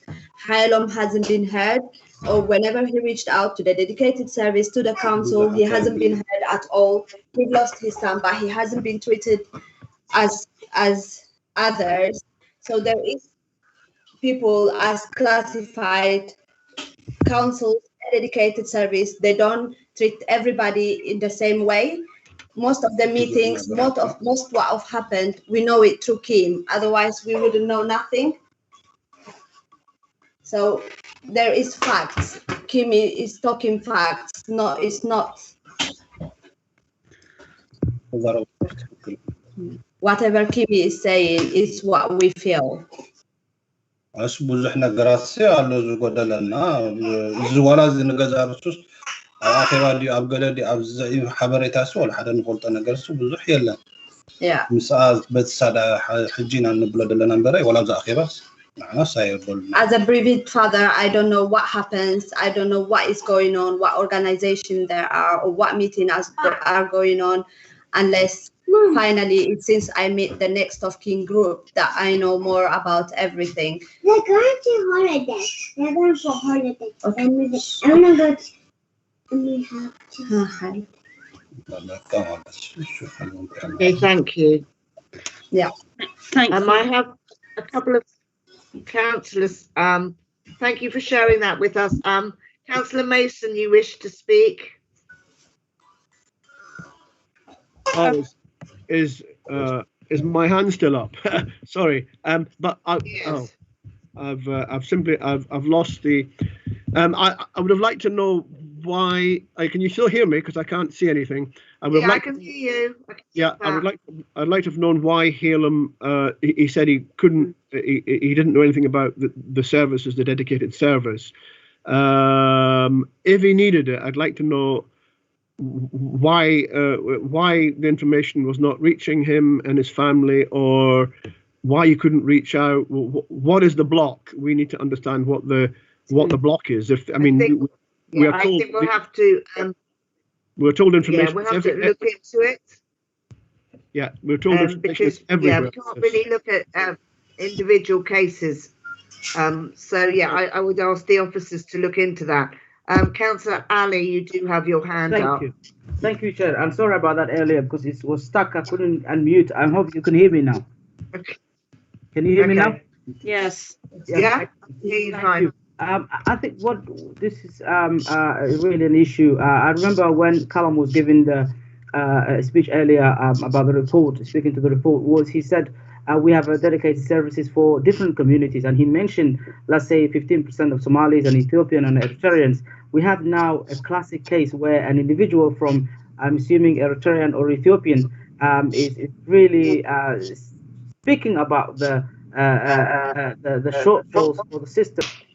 Yeah, speaking about the system is not fit for purpose, and I would recommend from here now onwards, if perhaps we cannot talk about individual cases. I agree with you, Chair, but if a meeting could be organized, maybe with the head of the scrutiny chairs and with Kimia and the rest of the bereaved and survivors, and I think that will be fine, and under your chairmanship, because this issue is being mentioned under your chairmanship, Madam Chair, and I think that will take the way forward rather than talking specific individuals cases here, and I don't think it's not fit for purpose, and I'm sorry for what happened to the families that are feeling still after almost 4 years have not been listened to. Okay, fine. Thank you, Kazim.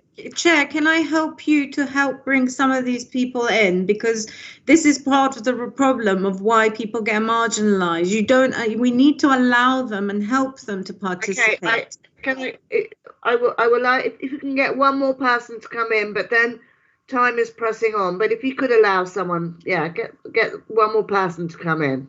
Okay, Sister Mariam? Yes. Are you there, sister? Yes, I am. Yes, and also Rahele Masume. They might be on mute. Hello. راهله میخوای شما یه حرفتون رو تندی بزنین و بعدا مریم هم حرفشو بزنه. اوکی. منم مثل بقیه اعضای گروه که خیلی چیزا رو نمیدونستن و بهشون یعنی اطلاع رسانی نمیشده، ما و خانواده‌مون هم همین اتفاق برامون پیش اومده و خیلی چیزا رو نمیدونستیم، خیلی از کارهایی که انجام میدن و حالا برنامه هایی که دارن به ما گفته نمیشه، خیلی کم اتفاق میفته که ما بشنویم. یکی از موردامون این هستش که اطلاع رسانی به هر حال نمیشه بهمون و اینکه چیز دیگه ای که هستش این که خب تفاوتی که بین ما و بقیه اعضا گذاشته میشه این چیزیه که خیلی ما رو ناراحت کرده و هر چیزی رو برای ما به عنوان این که شما Sorry? Are you able to translate, Kimia? Yes, I'm writing it down so that I'm writing down what she's saying so I can translate it for you. بفرمایین راهله. و اینکه هر دفعه هر چیزی رو که بخوان انجام بدن واسه که همه به ما میگن که شما به خاطر نوع ویزاتون بهتون تعلق گرفته نمیشه و خیلی جالبه که واسه ما مثلا یه موقع ایمیل میاد یا حتی نامه میاد که ما میخوایم این کار رو انجام بدیم و بعد بهمون میگن که نه به شما داده نمیشه، شما جزوش نیستین به خاطر نوع ویزاتون و این تفاوتی که بین ما و بقیه دارن میذارن اینو خیلی ما رو ناراحت کرده. باشه. یکیش همون بحث مثلا هزینه‌ایه که حالا اون مقدار پولیه که سالانه دارن میدن و اینجور چیزا که اصلا خب به ما تعلق نمیگیره، بازم به همین دلیل اصلا بحث پولش نیست، بحث اینه که تفاوتیه که دارن میذارن و چیزی که من میخوام بگم بهشون اینه که شما اگر که دارید کاری انجام میدید به خاطر روحیه بازمانده های گرنفل پس هیچ ربطی نباید داشته باشه به نوع ویزای اون شخص که اصلا ویزاش به چه شکل هستش، اقامت اینجا داره یا نداره. و مشکلات دیگه هم هستش که از طرف بچه ها و این چیزا هست که بیشتر خواهرم میتونه صحبت کنه. باشه. Okay. Sorry? Could you please translate? Yes. You have to, Chair. You have to. Can I please enlighten this group that we are dealing with different races, with different cultures and different language problems. So we have to adapt to them because the people who died were black and brown people. So let's just try to understand a system. Let's just try to figure out a system where we can enable and empower these voices. That might be a good start. I do understand that. It's just that we didn't understand. Yes, I understand that. But rather than stopping someone when they're in their flow, when they speak, I write down what they say and then I can translate it as a block. So then that way it's more coherent. So I'm going to try to teach you the council how to do this to be able to reach these hard to reach, because they're not hard to reach. It's just that you don't know how to reach them. So we don't know anything. They don't tell us anything, and we didn't know what was going on at all. We don't hear anything. There's no information. So there's a massive communication problem. The difference, they differentiate between us and others. They tell us you can't get any support because of your visas. And then they tell us, what they're doing in emails and letters. So we receive these letters telling us what's going on about for other people that we are excluded from. And this discrimination is extremely upsetting, and we don't get treated the same. If you're doing, I want to say to this council, if you're doing something to help those who have lost their immediate family members, first and foremost, our health and well-being should have nothing to do with this, with our visas or how you've set about this situation. Can I? I'm not an expert on this, Kimia, but my understanding is that if people have no recourse to public funds, that is a decision that national government makes. It's not a decision that the council can make.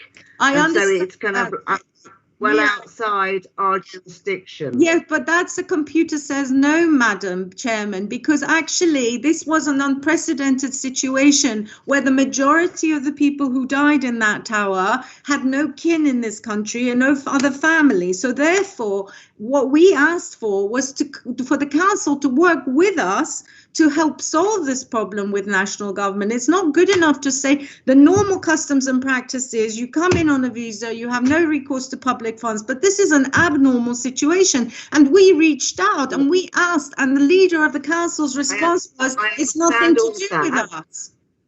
That council has to act within the law. Now, do you have anyone else who would like to speak?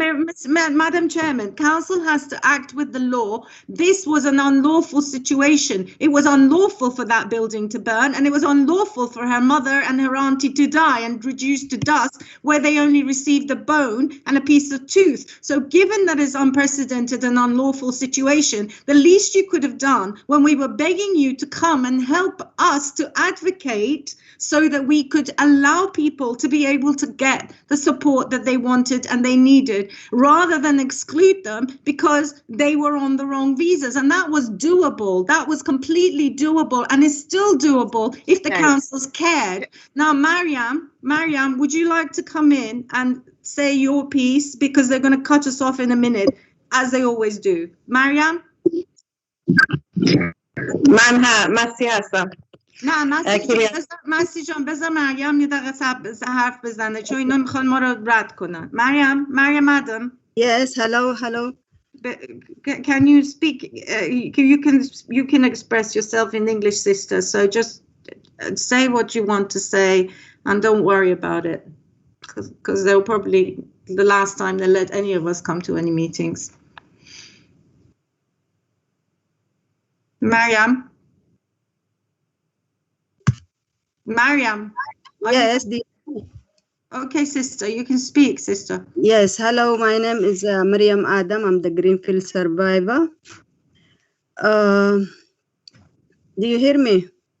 Yes. Yeah. Just I'm the Greenfield survivor. I want to tell about me and my family. I hear about this delicate service really very late, and then when I hear, I want, and I was asking for help. Just I want to. I think maybe 5 minutes is not enough time for me to tell you about what happened, but I want to just make it very simple for me and for you to understand. I was really happy when I heard that there is going to have a support from the delegate service. And then when I was asking for the help I need, if you want to help someone, simply you have to ask him what kind of help I can support, So I went for simple for my problem. In that time, I was very sick. Just I was asking for treatment, and that treatment, they said to me, sorry, it is not in the service. It was acupuncture, and for this problem, even Kalam, I met Kalam maybe more than 5-6 times, and then they said to me, sorry, Miss Adam, this service. It is not, this treatment is not in that service. And Simply, I asked it, why? If you want to help me, that what kind of help I need? Just buy for this treatment because that's what I need. So they didn't buy it for me. And I didn't stop. I was asking for my right, just this thing. No more. I didn't ask for any more. I was asking just for these things. So lately, they do the treatment not just for me, for all the people, for the people they need or not need. And they give me the same with the people. They give it for the people for 1 week, and then they give me 1 week more, or they give it for the people 2 weeks, and they give me 1 week more. So what I'm saying this just because these people, they don't listen to us at all. They don't listen to us. If you want to help us, you have delicate surface. Maybe I have problem also with the delicate surface because they ignore me after the fire. They ignore me totally for 4 months, 3 months. I don't have any key workers. Lately now I have key workers. So my key workers, she know my need. I tell her what I need. And she said to me, okay, Mariam, I will ask my manager and then I will help you. She called her manager. All my need is not in their service. The way you treated us, really, not the service we should get. Each family, they have, not every family, you have delicate service, and the delicate service manager should know each family need. So if I am very thirsty, if you give me delicious food, I'm not going to eat. Just I want to give you, for example, now. They pay money. They say to me, Mariam, you go to do course, IT course. And for me, I was really need to have that course. Desperate need, because I have to improve my language and my internet. But the problem, I was very sick, very, very sick. I can't go to do that course. Even to do it at home, I can't, because I am very sick person. So I didn't do it for my sickness. I have a friend, she's a Greenfield survivor. She's a very qualified person. She did degree in this country. She don't need that course, but she went to that course. And she said to me, just me, Mariam, me, and all the Monday I will find every time when I go there. And then they give us, they pay to each family, like I have a laptop. But it is, for me, to buy my treatment, it was much better than to buy to that course I never been and to give me a laptop, because my health is much better, because my family is standing on me. I have a child. And until now, the service I'm getting, to be honest, this service I can have it if I am a Greenfield survivor or not. If I am a resident, a UK resident, I can have the service I am having now. Because when I am a Greenfield survivor, I have a key worker.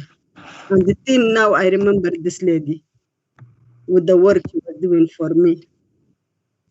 I never have problem with my council for 23 years now. I never have any problem with my council before. And then I asked it for my right. How many times I went there with Kimi or with myself? How many times with the other supporter also? How many times? A lot of times. No one listened to me. No one listened to my pain. If you see me now, till now I'm sick. My shape is changing. I did emergency operation. No one know about me. Nothing. So the problem is why you give my all right to someone decide for me. Even he don't know me. I don't have any problem with any group. I am really happy to anyone to get his right the way he want. But like you listen to other, me, I'm not with any group. Just I present myself. I'm not with any group. Presenting myself. I have a right or not. If I have a right, what I get till now, me and my family, we didn't get anything. Life Yeah. is changed. So, But so you don't think so. Mariam, can I help you here, Mariam, because they need to move on and talk to other people. Thank you for coming and sharing that. And I think just to add is that it took 2 years to fight with the dedicated service about this alternative therapies. Until now, Kimi, till now. The Mariam. treatment I was fighting for 2 years and a half. Till now, what I get, I didn't get nothing. Yeah, and so what, Mariam, let me just say it. Can I bring in Callum to the point. Wilson now? But I know what Callum's going to say. They've now commissioned this service that it took 2 years for us to argue. It was a really good.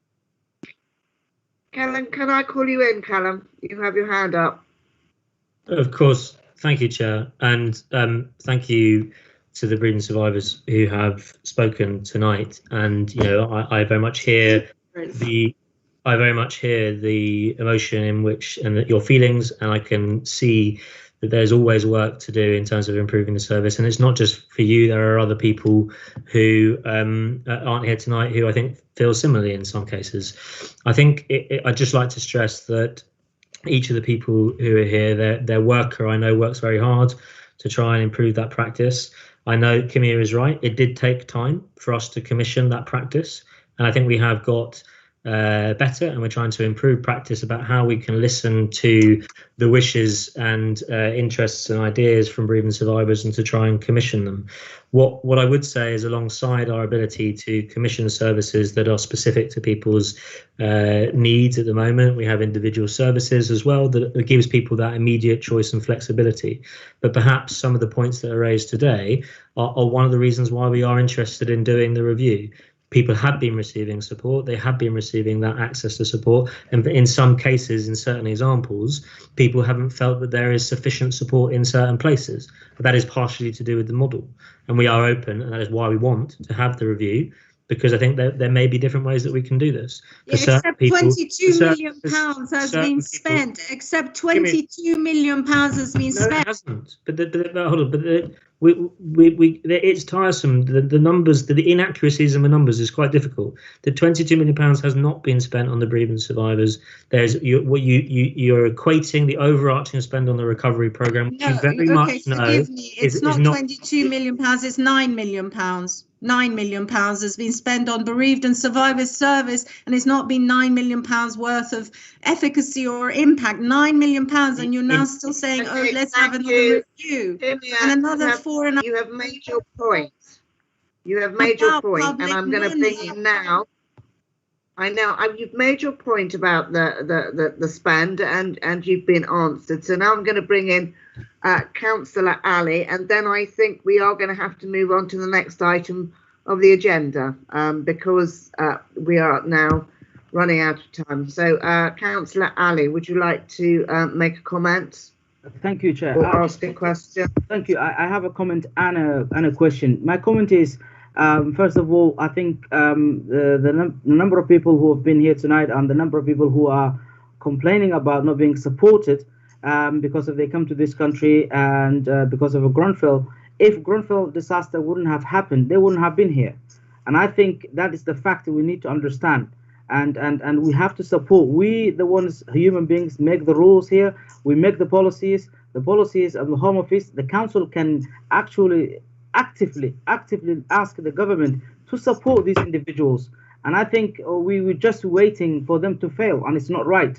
That's my personal opinion, and I want the leadership to actually think about that, because of the number of people who died, unfortunately, Black and Asian minorities, and the people who are now actually going through a tough time because of COVID-19. We know the inequality and income inequality. So I want the council and the leadership to think about that, and specifically the lead person for Grenfell-related issues. My second point is to questions to the dedicated service, especially to lead members, Callum and lead officer Callum and Saran. Why is it taking too long for some of the bereaved families and survivors to be taken, their words to be taken for real, and almost?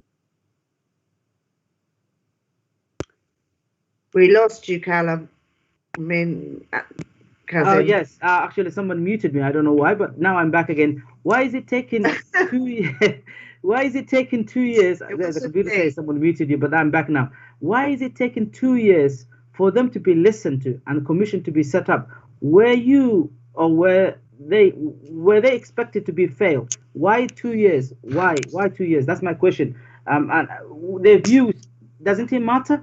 I think we should be treating as a council, and councillors should be treating equally to all the bereaved and survived family. So my question is, why is it taking 2 years? Okay, thank you, Kazim. Anne, would you like to say something about what the council was doing immediately in the aftermath of the fire? I don't think it's taken two years, Kasim. I mean, I think, you know, Callum, anyway, we shouldn't speak about individual cases. So I really just want to thank everybody who has come here tonight and spoken about the issues that they found with this service. And I would be happy to meet with them to discuss them. I don't think this is the right place to do it. And I would also say there are lots of people within who are supported by the dedicated service who are satisfied with the support that they're getting. And I don't think we should forget that. I'm not saying it's perfect. I'm not saying everybody's getting what they need. And clearly that's not the case. So that has to be fixed. But I don't think, Kasim, that it's taken 2 years. I mean, there have been lots of conversations. It's not just this meeting that it's being raised for the first time. We need to work harder to make sure that these things are resolved and people feel they're getting the support that they need. But I think, you know, as I just echo what one of our speakers have said, everyone's voice needs to be treated with equal respect and needs to be represented.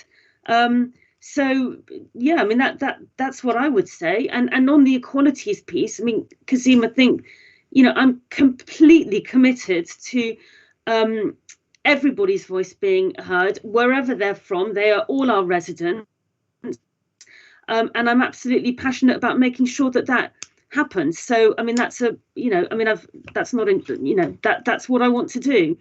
So I hear your point, and I really do agree with it.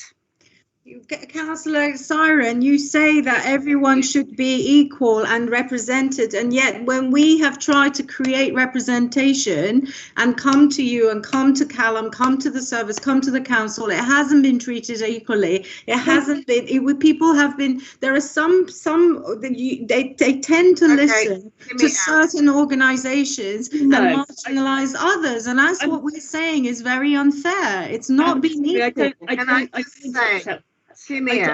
accept that. I think I'm going to move on at this point. So I would like to thank you, Kimia, and all the people who came and spoke to us tonight, and to thank Councillor Siren and Callum Wilson also. Sorry to cut you, but I've seen a few hands go up of other bereaved and survivors who I think want to speak. So sorry, I know you mentioned them. In case you haven't seen, where are they? They've got their hands up. I saw their hands come up. So I just want to make sure that if they do want to speak, they have that opportunity before we move on. Yes, I would like to speak. You want to make sure that you get across. But this is really unfair. This is very unfair. I would like to speak, please. I'm Mr. Wahabi, and Kimia, I'm calling somebody else now. Natasha, would you like to speak? No, sorry, Chair. It's fine. It's Hamid. He's actually a bereaved, so I'll let him go first and I'll go after him. So thank you for offering, but it's Hamid Wahabi that wants to speak first. Thank you, Madam Chair. Thank you, Natasha. Can you hear me? Yeah.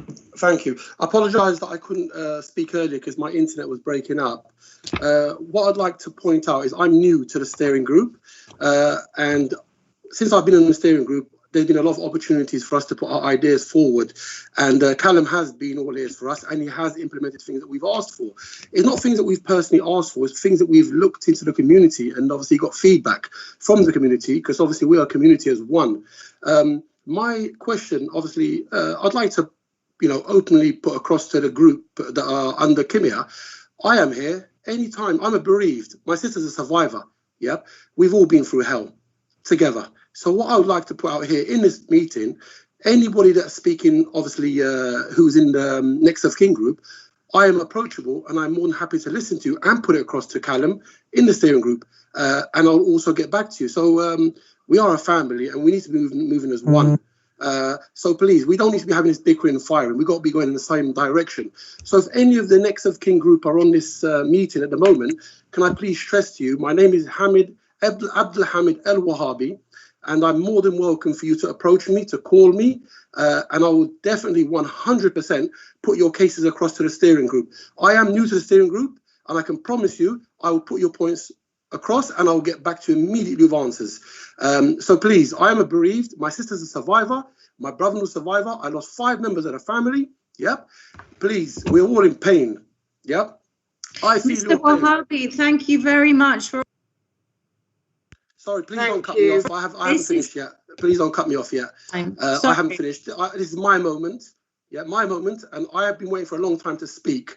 So what I would like to stress to anybody in the next of kin group, I am open to you. Please contact me, and I'll be more than happy personally to ask any questions you want, to push for anything you want from the steering group, from the council, and we'll get back to you. And let me just stress that the council cannot do everything. We cannot get everything we ask for, but obviously within reason, we can fight for things for our families, for our loved one, for the 72 who passed away. That's the most important thing to me. Thank you for your time, Madam Chair, and thanks to everybody for listening. Thank you very much. Can I just say? Thank you. So, Natasha, would you like to speak?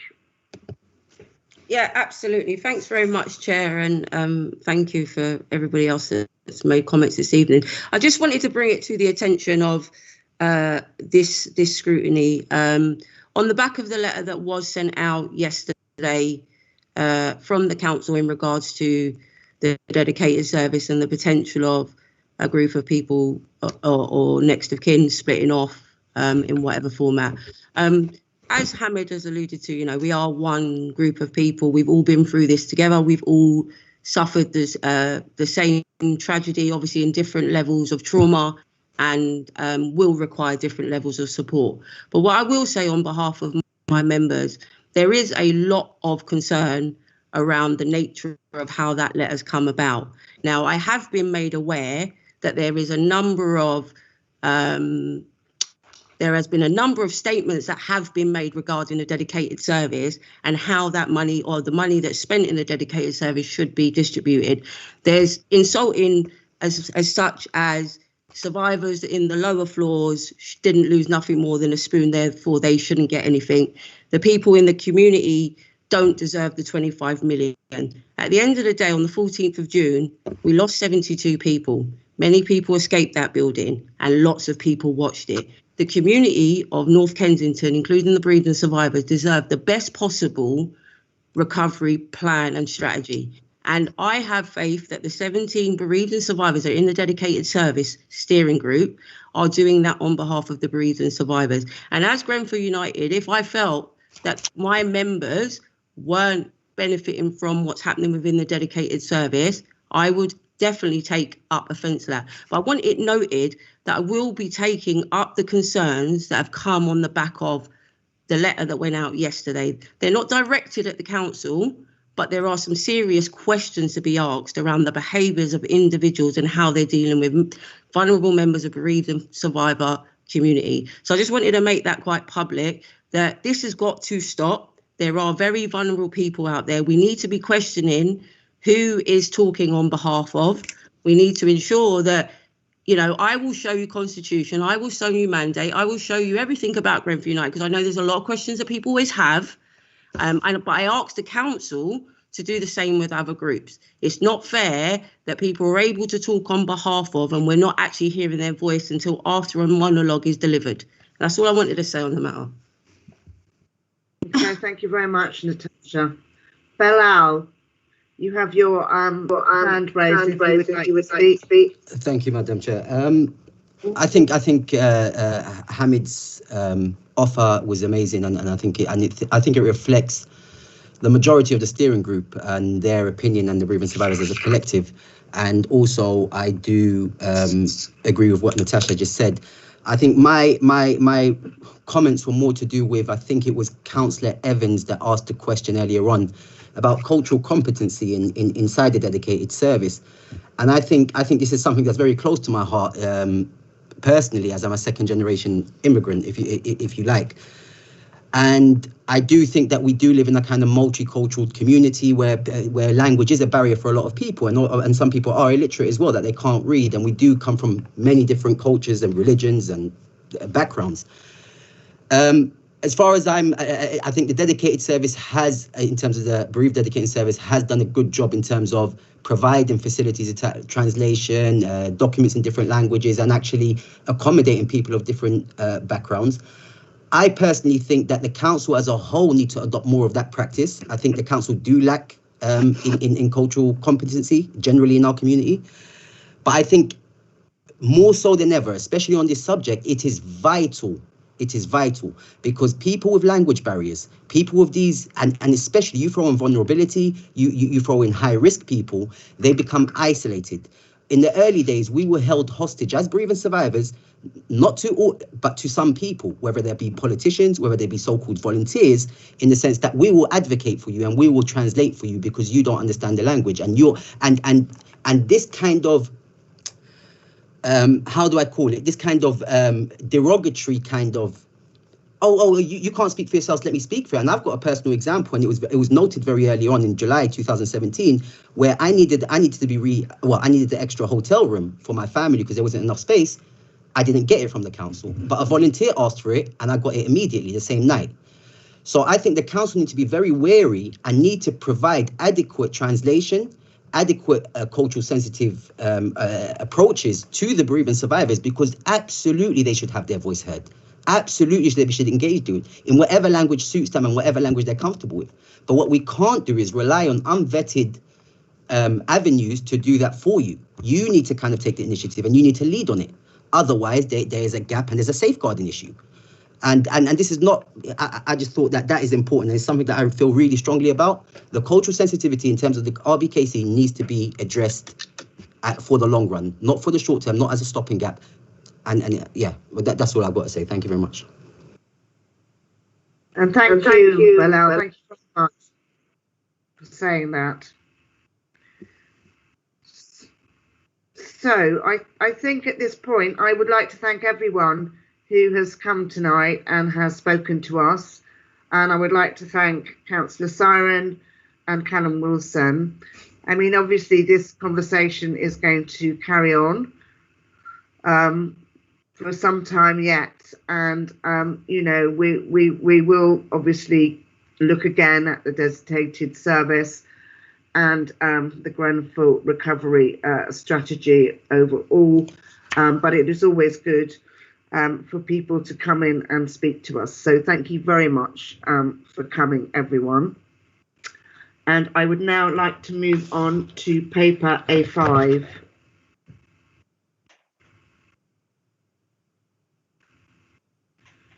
Which is the report by the safety officer, the CCTV strategy, exactly. So who's going to introduce the report? It's me, Madam Chair, it's Stuart Priestley. Hello, Mr. Priestley. Thank you very much. Thank you. Good evening, Madam Chair. Good evening, everybody. I'm aware of time, so I'll sort of keep this brief. The paper sets out progress towards developing the Council's first CCTV strategy. 2.2 sort of summarises the Council's plan for the strategy, which sets out the Council's plan for running an effective public space overt camera surveillance system, the main aim of which is to make the borough a safer place to live, work and study. We're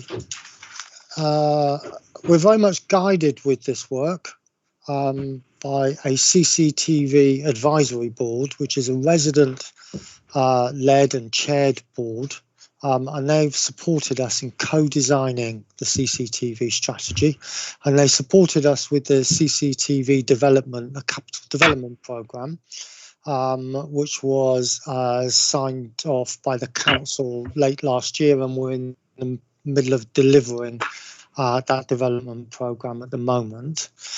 So through the CCTV advisory group, we've established 6 principles which will inform the development of the strategy. and these are detailed at 5.1. So if I briefly touch on those, that the purpose is to prevent and detect crime and disorder, that the council is supportive of growth in this area, that the council will look at investing in deployable temporary CCTV cameras alongside its fixed to respond to emerging issues or different crime types. That'll be part of a problem-solving plans that we might develop with the police and others. That will detail a plan for investment. We'll look to join up our existing CCTV services where that kind of makes sense. And we've got a lot of CCTV within our housing stock as well as our public realm, and we'll look at how we can effectively join up our CCTV systems. And then also we're measuring performance, making sure that the CCTV systems that we've got are effective, so they're helping to prevent and detect crime, adding to feelings of safety, that will put processes in place to manage those. So those 6 principles sort of informs the structure of the strategy, and at 5.3 we've just outlined what we think we would want to include in the strategy. I won't go through all of those, but they, as I say, they map onto the six principles. And then at the end there's a bit of a governance roadmap, which just sort of details the processes that we're taking the strategy through with the name to take it to the leadership team in May for their consideration for sign-off. So I've sort of rattled through that deliberately, given the time. I'll hand back to Madam Chair. I'm happy to take any comments or questions. Thank you. Hello, thank you, Mr. Priestley. Councillor Will, you have your hand up. It's your portfolio. It is indeed. Thank you, Chair. Really wanted to just say 3 things. Just to thank officers for doing all this work. It's a sort of ongoing process with the CCTV. I think it's a really good paper. It's very clear, and thank you for officers delivering it. And I just wanted to, I'm sure you're all worrying terribly about this, but the Safer KNC Partnership Board, the date has been changed from the 12th, I think, to the 28th of April. We'll change that. But I'm also here to help Stuart answer any questions, but not as knowledgeably as him. So thank you. Thank you, Councillor Will. I have an array of hands here, so I'm going to start at the top. Councillor Evans. Thank you very much. Very straightforward, very interesting. Can you tell us how these will be maintained? For example, on the older cameras, the lens can get dirty. What will be required of this new standard, and who will do it? Good question, Councillor. So we have a maintenance contract, and those contractors will undertake the kind of necessary cleaning and the necessary maintenance. We receive monthly reports on camera downtime if cameras are down, and we're able to kind of respond through our maintenance contract. We would very much want to report this as part of a suite of performance information through to the CCTV advisory board, so that they are sort of independently holding us to account for the delivery of the kind of efficacy of our service. So that's one of our aspirations for this year, is to develop a framework which will include a number of indicators, as well as, you know, cameras down or limited or impaired vision, those type of things, and report that into the CCTV advisory board so that they can hold us to account for the delivery of the service. Thank you very much. Councillor Hammond. Thanks very much, Chair, and thanks, Stuart, and everybody for the paper. I'm just going to ask, have we got the balance right between fixed cameras and on the one hand, and on the other hand, deployable temporary cameras that perhaps offer more flexibility than the fixed cameras? I think that's a really good question. So you will recall the development program that we've put in place, and we've identified 4 kind of key locations that we're putting. Initially, we were just going to put fixed in, but we're actually going to put a demountable into each of those locations, so that we're able to respond to displacement issues and those type of concerns. We are looking to grow the amount of demountable, deployable CCTV that we've got. We are slightly limited in our ability to grow that kind of exponentially because of officer time, because we have to receive. We'll receive a request for demountable CCTV. We have to undertake. We have to have a crime analysis, and we have to have a site visit. So there's some officer time that would go into managing a very large suite of deployables. All of that said, we do have an aspiration to increase the number of deployables, but we will come to a point, I think, where we really do have to look at the officer time dedicated to managing that. I hope that answers your question. It does. I think the lead member just popped up there to say something, so yeah, I think she wants to add something. I think Stuart's right. It's a revenue versus capital issue to a certain extent. We had this capital to spend, so we're on CCTV, whereas deployables do need more revenue. But I think it is worth pointing out that through NSIL we are getting additional demands for CCTV, and those are deployable. So we're kind of balancing it up a bit that way too. So, but really good question. Thank you. Thank you both very much. Councillor Lindsay.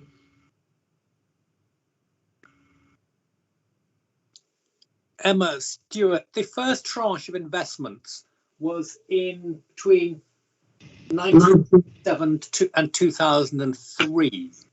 My question concerns how, and that was clearly a long time ago, what have we learned recently from similar boroughs that are also investing respectably large amounts in CCTV, and what might we be able to hope as a result of what they have learned? Well, I'll sort of try and answer that by saying that we keep up to date with the kind of latest technologies via the contractors. We are our CCTV monitoring and maintenance is shared with Hammersmith and Fulham, so we pick up any kind of learning from Hammersmith and Fulham.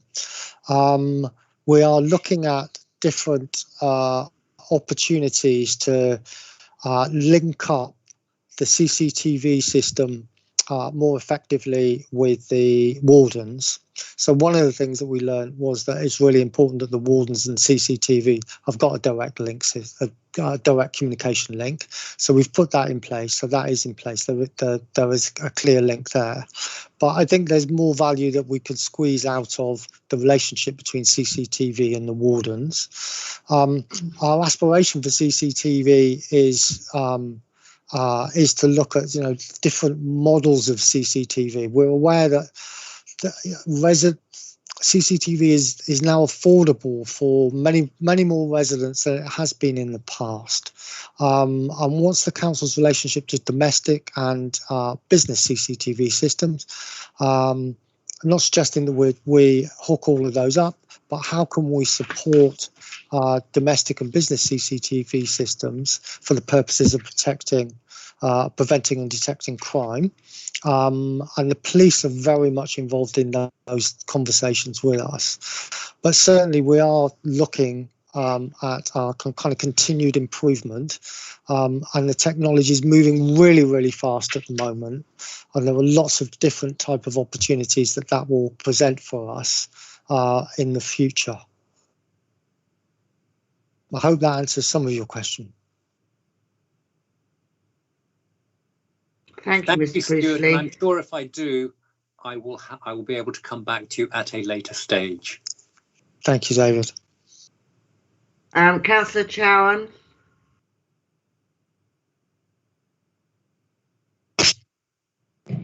Thank you, Chair, and thank you, Stuart, for the run through of the paper. I note in section 3 of the background that just a shade over £500,000 have been spent, been invested in the cameras. In now, am I right in saying 14 wards?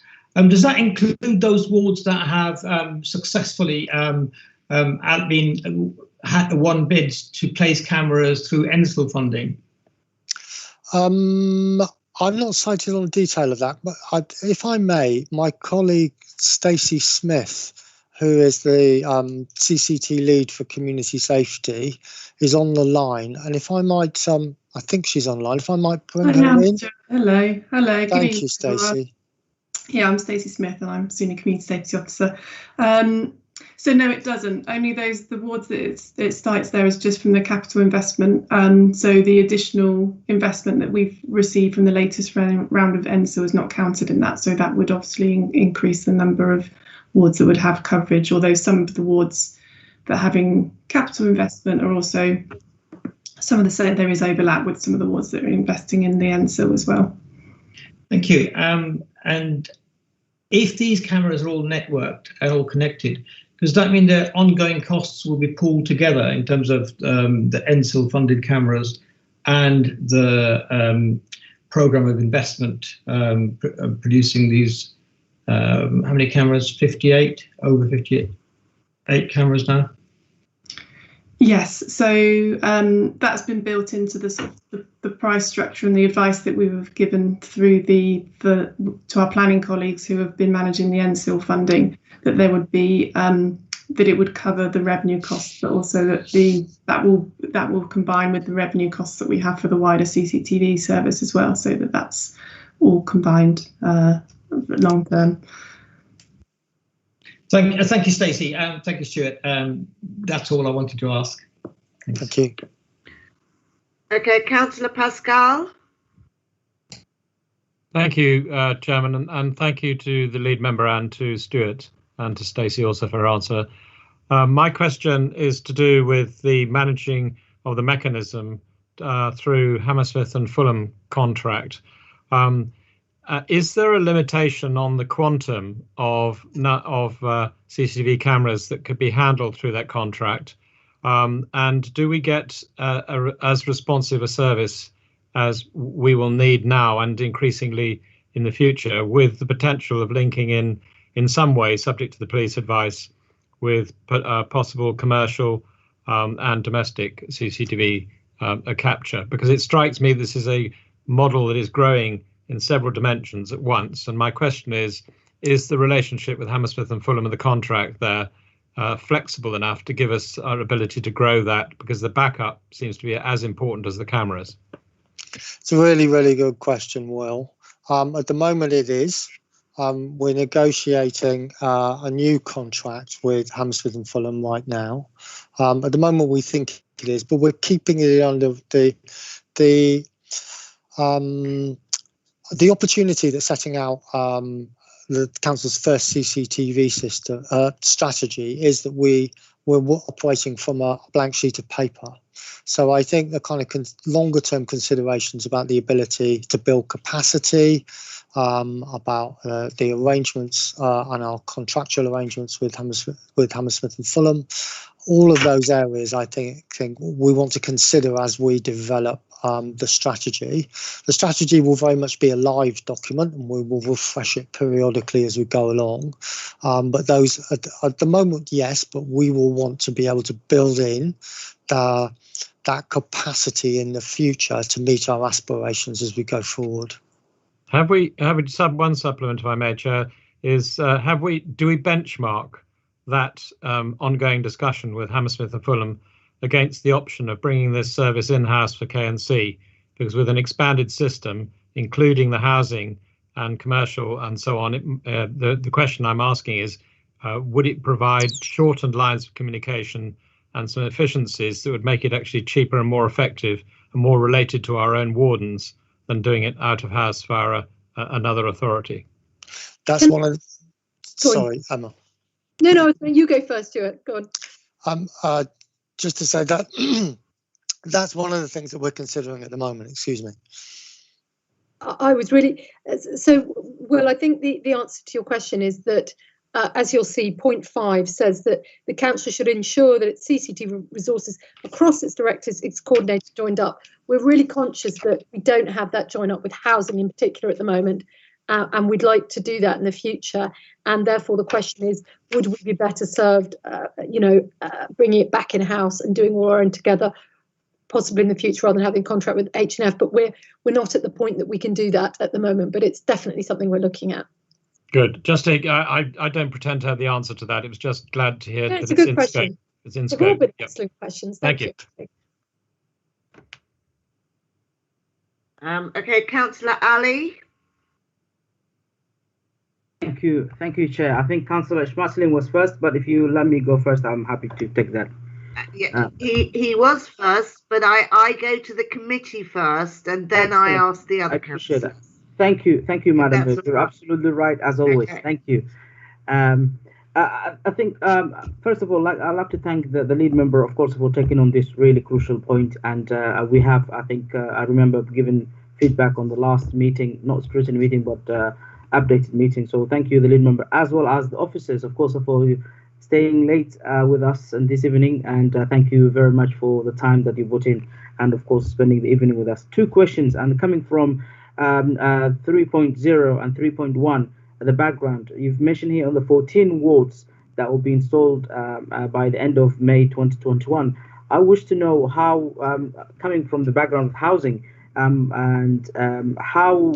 how would you choose the housing estates that you will be installing the cameras?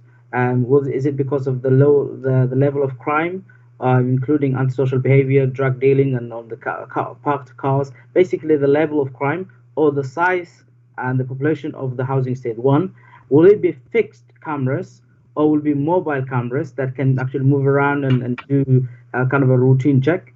That's one question. And my second question is, will there be any revenue expected from this? We know we're spending money on this, nearly $500,000 now. In terms of a penalty charge, is there something that we don't know now that will come on the long term that we will know through the CCTV cameras? I think those two are questions. But I'm also like to echo what Councillor Will Pascal said. I will definitely would recommend in the long term, of course, when we grow bigger, in the long term, have it in-house, so that we in our BKC can actually manage and monitor our own CCTV cameras rather than outsourcing to the neighboring. But that will in time will come. That is something I will definitely echo. Thank you, Chair. Thank you. Stacey, did you want to pick up the wards question? Yes. So this was a key decision report we brought to the council back in November. Is we've worked very closely with the CCTV advisory group that Stuart described in his introduction to develop a process where we do look at the long-term crime and disorder issues where CCTV can be effective at tackling it. So crimes that take place in a public space and the types of crime that the CCTV is demonstrated to be effective at detecting, and also being used as evidence in court to prosecute those types of offences. It's not on, just to sort of clarify, it's not housing-based estate camera systems, it's the public space realm. So those wards, it's probably easier to describe it as the locations where the cameras are being installed, because it's are quite busy sort of high street locations actually. So it's along the King's Road, Kensington High Street, the north section of Ladbroke Grove, and a section of Portobello Road as well. So they're those roads that cross many different types of wards. So they're not necessarily being installed across 14 more wards, but the cameras where those locations where those cameras are being installed sort of across lots of those different wards because of the areas where they're being installed. I don't know if you want me to cover the revenue as well, Stuart. Or I'm happy to pick that up. Yeah. So in regards revenue and generating revenue through CCTV, this is an area that the council's broadly resisted.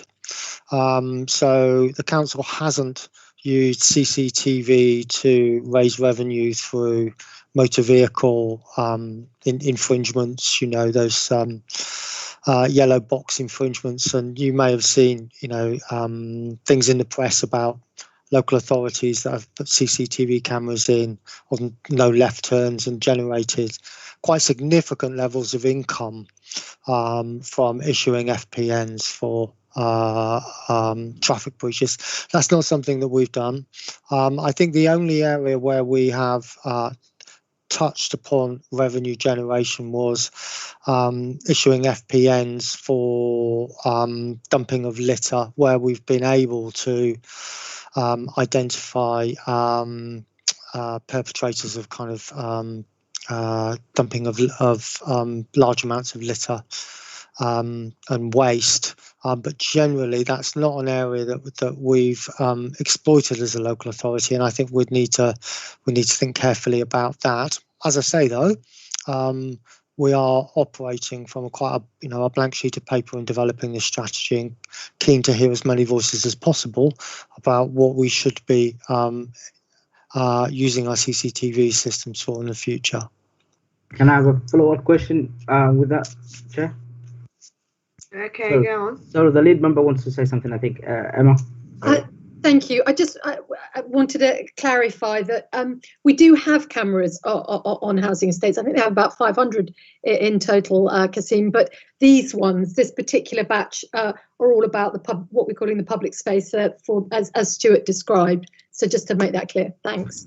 Thank you. I was actually coming back to that point. Thank you for making that clear. I think what I also wanted to ask in terms of the connection between and upgrading and making the central point between the housing estates as well as the whole cameras, and hopefully eventually getting into in-house. I think that was the point that I was trying to make. But thank you for clarification on that. And hopefully we'll see both the housing estate as well as main roads and main junctions of our borough working together. And my final point of clarification is I truly welcome that this council will not be seeking to make a revenue on left turns and the box and all that stuff. I think you should leave other councils to deal with those problems. I think RBKC, we have, I think, good drivers. I would like to think so, and not to give our residents more hard time to think about left or right or box junction. So I also would welcome that we're not thinking about revenue on that front. Thank you. And thank you for saying that, Councillor.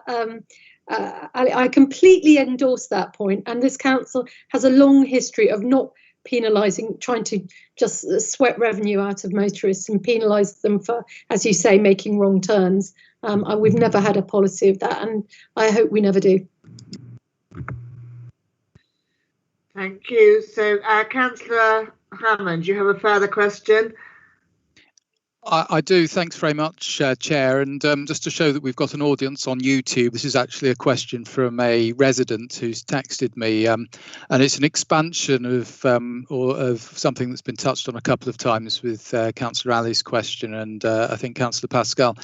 And this resident would like to know a little bit more about the opportunities for temporary deployment or expanding the network of CCTV in the RBKC-owned housing blocks and estates, and how that could help with tackling suspected criminal activities in those estates, and what communication we could do, what extra communication could be done with council tenants, so that this could be progressed. And I will say that we've got the Housing Safety and Healthy Homes Working Group due to report at the end of April. We'll have a recommendation to do some exploratory work on this. At least I think it will, but it's still being drafted at the moment. So let me throw that over to you to get some initial thoughts, and I'm sure there'll be more conversations to have on that as later on in the year. Yeah, certainly. I think I might need Stacey to give me a hand with a bit of the detail around this. And I don't think my colleagues from Housing Management Services are here. Just having a look. I do know, I mean, we're working very closely with colleagues from Housing Management Services. They've undertaken a review of their CCTV systems and are putting measures in place to improve their CCTV systems. We're really keen to work with them to join up our systems, because that sort of that makes sense to us at the moment, that we've got a joined up an effective system that they can link into the wardens, if that's kind of a route that we decide to go down in the future with wardens on estates, but making sure that we are much more joined up around the public realm and the wardens on the estates makes sense to us. Was there another question about demountables? It was part of it, actually. It was fixed and demountable. Yeah, so the demountables, as I say, we very much want to be able to develop our demountable number of demountables that we've with the pool of demountables that we've got, and we want to be able to enhance the systems and processes that we've got so that we're able to respond a bit swifter. At the moment, we're having to run a waiting list for the existing pool of demountables that we've got. So we want to look at our systems and processes to see if we can both increase the number that we've got, but also increase the churn and the efficacy. The key thing that I would say around demountables is that they have to be put in place as part of a problem-solving process. In and of themselves, the efficacy of putting in a demountable CCTV camera decreases quite quickly without the additional enforcement engagement, comms, those type of activities which are essential in trying to problem solve community safety issues. Stacey, I didn't know if there was anything you wanted to add to that on the demountable side. Yeah, only to add that how we work with the services at the moment is we work very closely with the police, so the neighbourhood inspectors and sergeants who know what the issues are of most concern across the borough, within the wards and all the different neighbourhoods in the borough, and also with the Housing Management Service ASB managers as well, so that we're not just hearing about the crime and disorder patterns that are reported to the police, but also those that are coming through to the Housing Management Services as well, so that we're capturing the different types of resident concerns, because it is crime and disorder and antisocial behaviour, and cameras can be quite effective at dealing with neighbourhood antisocial behaviour. And we make those decisions jointly, so with the ASB managers, with the police inspectors and community safety, to make sure the resources we've got, although we've got that waiting list, that we're making sure they're in the locations where they need the most, and and we believe that they would be the most effective at tackling the issue that's arisen. Okay, thanks very much to both of you for your answers, and I'm sure we'll return to the subject over the coming months. Thank you. Councillor Mason. Yes, Chairman, I just wanted to touch on Councillor Hammond's question about CCTV on housing estates. And when I was chair of the old Executive Corporate Services Committee, we did a review by means of a survey of all the landlords in Kensington and Chelsea with estates to find out how they maintain their cameras, did they have cameras, etc. Because of course we previously done a survey of residents' associations and listened to stories about the fact that CCTV systems on various estates didn't work, or that when police turned up to identify assailants and lifts and whatever, they didn't work. And we found that the response told us that while some did maintain their systems, there was a great variation in maintenance of the systems. Even quite a few of them had CCTV systems, but there was really not a lot of strategy thought put into how they should maintain them, who did it. Some of them were out of service for weeks at a time before anybody fixed them.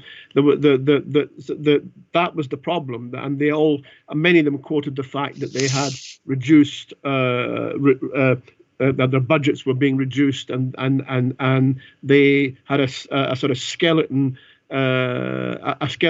commissioning system to do it. So the repairs and maintenance of these systems on many estates, and it's not just the council. We did about I think about 20 odd landlords replied who had quite large estates, including Notting Hill Housing Trust and Network Homes and a whole lot of others.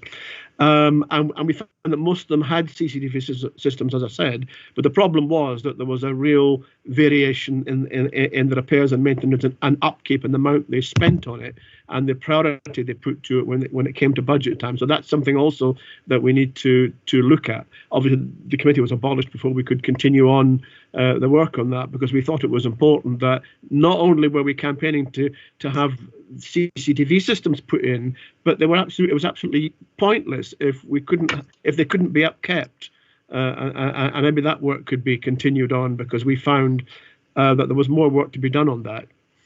Thank you, Chair. Can I just thank you for those observations? But obviously, Stuart and his team aren't responsible for the CCTV in housing. It's probably worth making that clear. It is managed by housing. So I'm aware of that. I'm just saying that across the borough. No, very helpful. The council was members of the committee who might not know that. Yeah. Thank you. Can I just clarify, Chair, that at that time, and we're talking about the period between 2014 and 2019, the council was trying to get a lot of retail businesses to link up with, or they were thinking about linking up with the council's council system because of the terrorism effect in particular, and that morphed onto can we link this up? How do we link up all these housing estates and so on? So that's where that came from. It wasn't that we thought the council didn't think it was responsible for all of these, but it was from a crime perspective, not from. It was to do with crime and disorder perspective, because the Exec Corps Scrutiny Committee was had a crime community safety remit, not responsibility for commissioning cameras, etc., which I should have made clear. Thank you, Chair. Okay, so Councillor Smetterling has his hand up. Thank you, Chair. I've got sort of 3 points here, but I'd like to first say thank you for the work that's done to the officers and lead member, and I'm pleased to hear that the approach to extending the use of these CCTV cameras is going to be done with great caution, because there is a fear of Big Brother.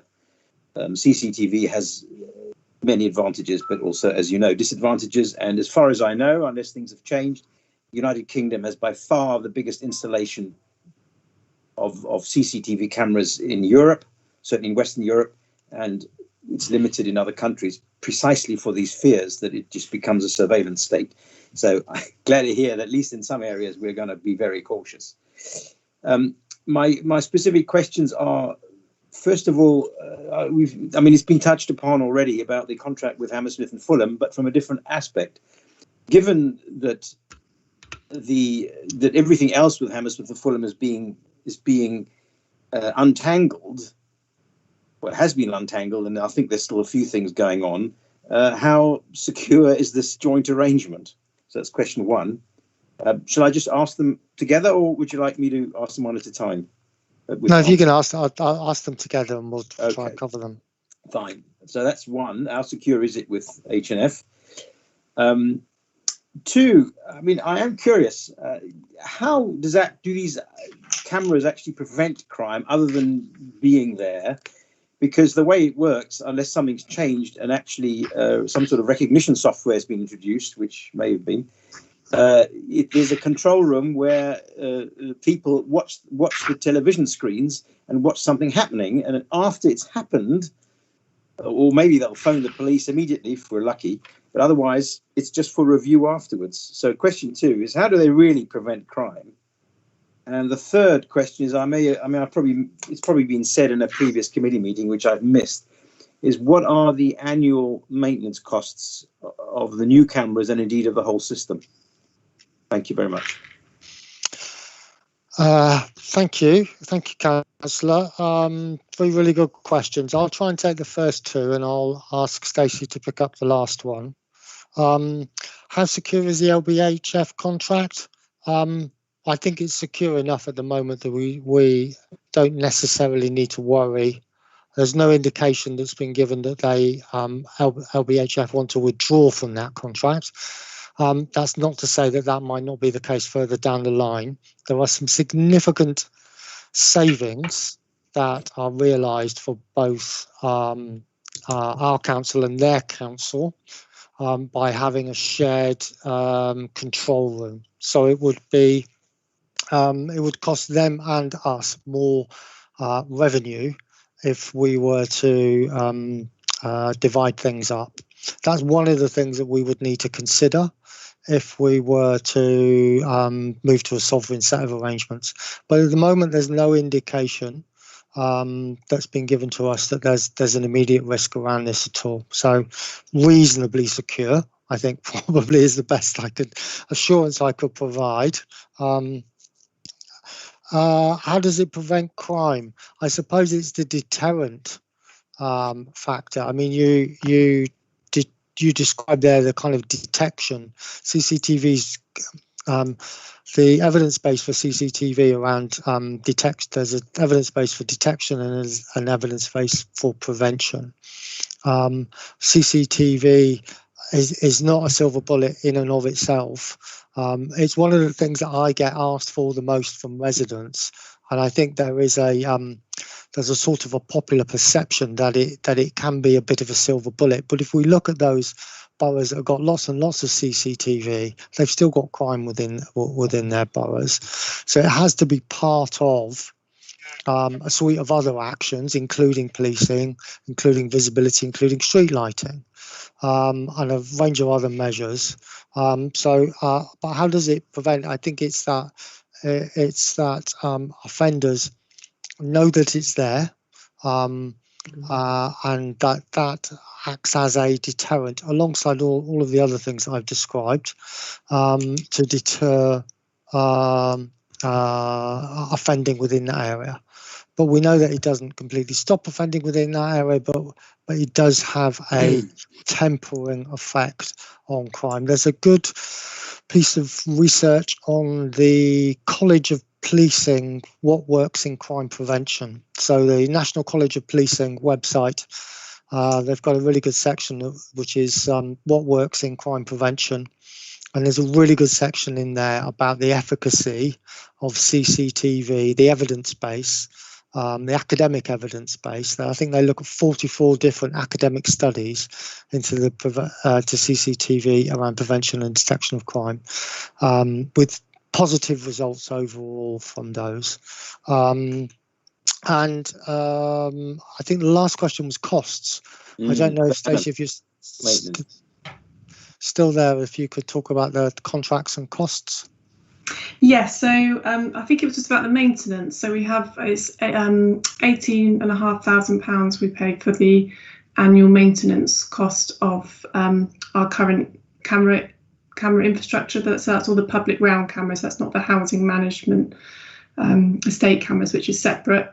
And we have these new cameras that will be included in there, as well as the cameras funded through NSIL. There's the room for the growth. It's we pay for the service, and so it is calculated approximately on the number of cameras that we have in comparison to the number of cameras that are in Hammersmith and Fulham. But yeah, the cost will not go up with this current extension.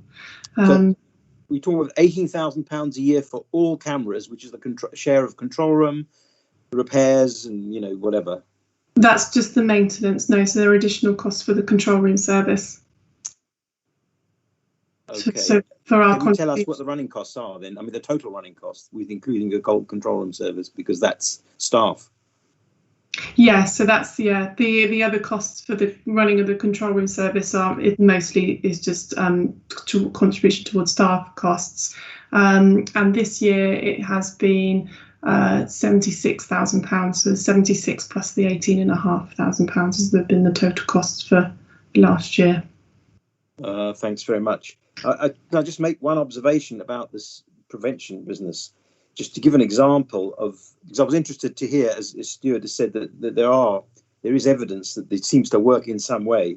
I'm talking about prevention, because the only real way of preventing or catching the criminal in the act is if you've got a very particular, unless things have changed, a particular case. I'll make a very simple example. You have a doorway at night. You don't want, it's a doorway to an important building. At night, there shouldn't be anyone lurking there because all the people have left. So you can point a camera at it. And if anyone spends more than 30 seconds or 60 seconds outside that door, an alarm goes off in the camera, in the control room, because there is software in the system that detects someone who stood there for whatever time, sends a message to the control room calls the police, and they can nab the person.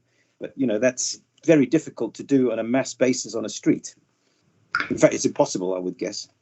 Yeah, we have got the control room does have is directly linked to the police through the police radio, so they can hear about incidents that are taking place in the control room, which is on in the control room, and the control room can radio to the police. So you do get a very quick response.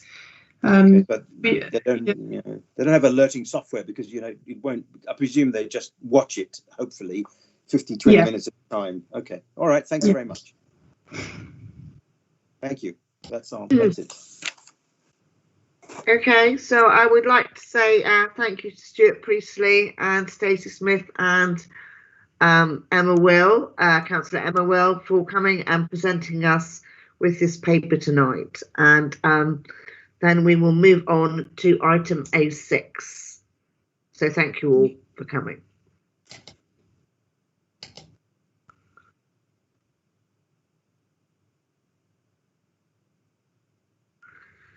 So this is the work programme, and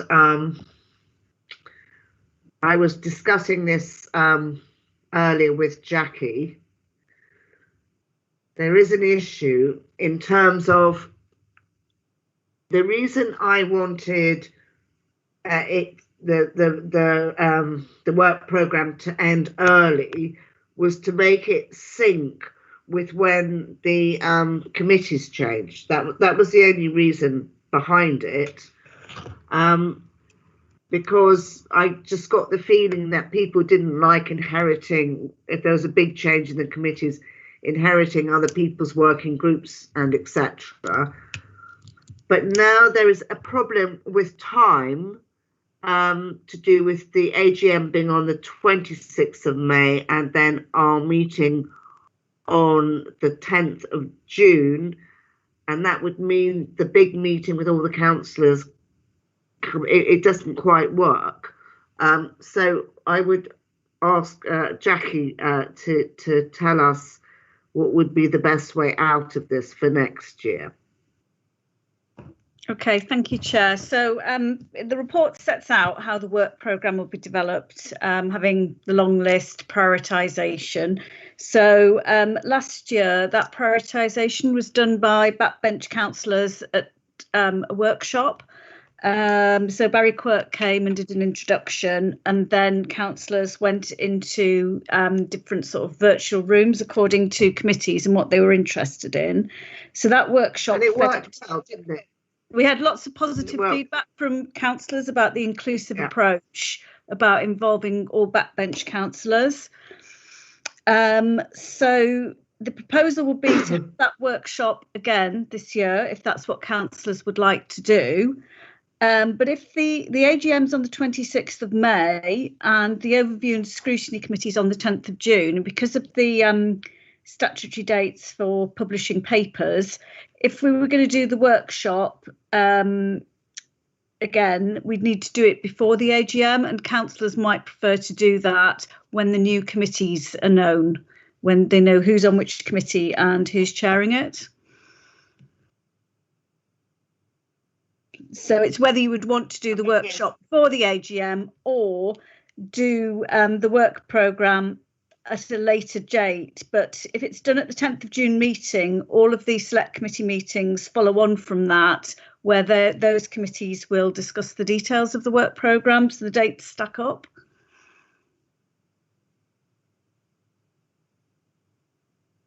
Thoughts, anyone? How we should proceed?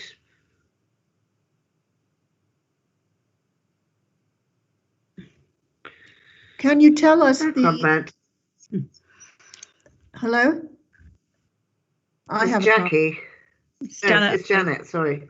That's okay. Can you tell us the downside of leaving it as it is, please?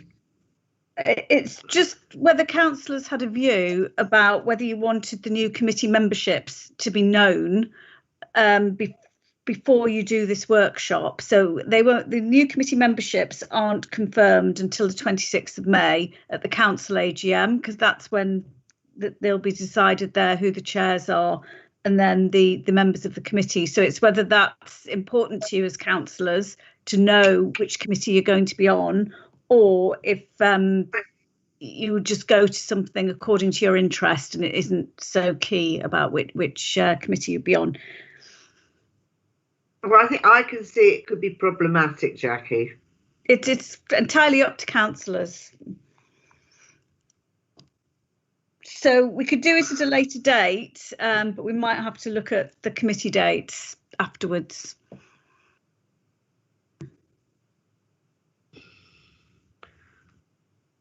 You can always think about it and come back to me. Therese, can I say something? Yeah, sorry, I'm losing it here. Okay, you go ahead, Will. No, don't worry. It strikes me that once you have a committee constituted after the AGM, that committee has to be able to decide what it wants to do. It has to take cognizance of what other people have suggested. So if we have some kind of arrangement that prejudges that, that committee has to have the ability to say, no, that's not what we want to do. We want to do what we want to do, subject to the normal process. Yeah, no, I think you're right, Will. So I think having it beforehand could be very counterproductive or a waste of time. Yeah. Well, what would happen is the overview committee would, on the 10th of June, when all of the committees are known, the overview committee decides the work programme and then allocates it out to the select committees who agree the detail. Can I but we won't have done the workshop. Yeah, I mean, I have to say that I think if you get into a situation where I know the overview has to confirm and is the authority that confirms the work programme, but unless it's consulted with the full membership of each select committee prior to making its decision, it could lead to a very great amount of argument unnecessarily. I think that the way out of it would be to allow the AGM to happen. Then we'll have confirmed membership, and maybe we have to have either a meeting between the 26th and the 10th, or a special meeting of the OSC just to consider work programme after the 10th and before the future dates. I think the fact that the OSC is happening on the 10th of June, as I understand it, the likelihood is that we're going to have a lot of Grenfell stuff there anyway. And if we're going to have a meaningful discussion in OSC about work programme, maybe it needs to be a special meeting of the OSC purely to do with work programme. Now, that could be done on Teams, it could be done electronically, it could be done in a number of different ways. But if you do all this before you've constituted your committees, whatever you do, you're liable to have some kind of argument about priorities. Yeah, I think the difficulty is if we've got the AGM on the 26th, and the committee on the 10th of June, there isn't time to have a workshop and print papers and all the rest of it between those two dates. It doesn't work. So the OSC won't be able to confirm the work programme on the 10th. It will have to do it at a later stage, I think. My suggestion would be that, bearing in mind the work programme for the OSC that has been talked about earlier in this meeting, I think that the 10th of June meeting of the OSC is going to be a pretty full up meeting anyway, even without the work programme as a substantive item. And therefore, Can I bring in Kazim and Greg, and then we'll hear what everyone said. So Kazim, you come in first, and then Greg. Thank you, Chair. I think what needs to be done here is, if you look back at the way we have organized the housing and communities meeting, as soon as we have known the members of the committee, we organize a meeting for the committee to meet up first, to get actually to know each other, and we have another meeting with the lead members to get to know the areas, the housing or communities. I think we need time, or any committee that will be selected will need time to get to know each other and to come up with priorities that the members of that selected committee may have. So if we decide, or if the OSC decides what the other committee should be doing before even the other committee was constituted, or have agreed some points, I think it will be counterproductive. And I would definitely say whether it is delaying the agenda item for the 10th will be, I think, the ideal thing to do, as Will has mentioned, and I think we should allow any committee or any chairs that will come back or will be able to be elected again for the next meeting. I think it will be counterproductive to have an agenda ready for a committee that actually does not know each other. So I would say maybe a special meeting for AOC, just one item meeting to decide what's happening next in mid-July, if that makes sense. So we will allow about a month or two for everyone to get to know and to decide what they want from there. And once we go through the council, the selective process or the select committee, then we may have a backbenchers contribution. But ultimately, we need to give the upcoming committee members and their chairs for the time for them to decide what they wanted to do. I think that's a sensible thing to do. Thank you, Kazim. Greg? Not a lot left for me to say, because I'm in complete agreement with Kasim and Will, and I think they've made the points very well. That I think we really can't do anything until we've got the new committees in place.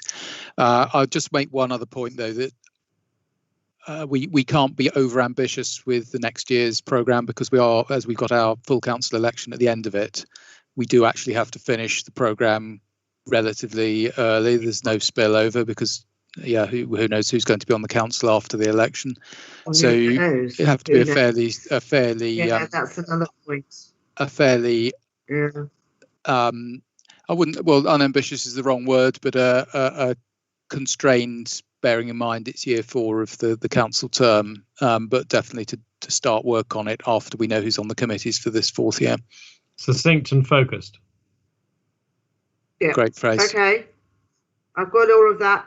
So does anyone want to say anything about their own work programme as it's going on now, or anything? Oh, Janet, your hand's up. Yeah, well, I just wanted to concur with my colleagues. I think that makes the most sense. Then everybody is clear on their committee and on the work programme. I am happy to discuss our work programme if you wish, what we're doing for the April meeting. Yeah, if you'd like to. Yeah. Go ahead. We have a report coming back. Catherine Folks will be discussing, under the auspices of our COVID-19 update, she will be discussing Kickstart program and job initiatives.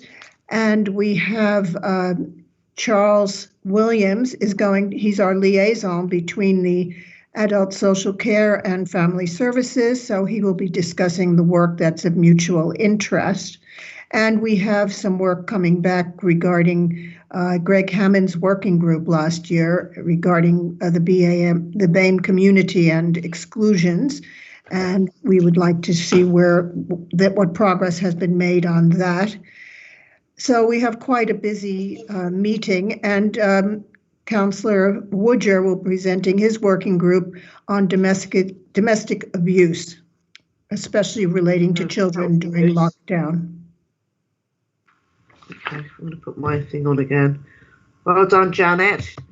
Does anyone else want to say anything about their group, their committee, how they're going?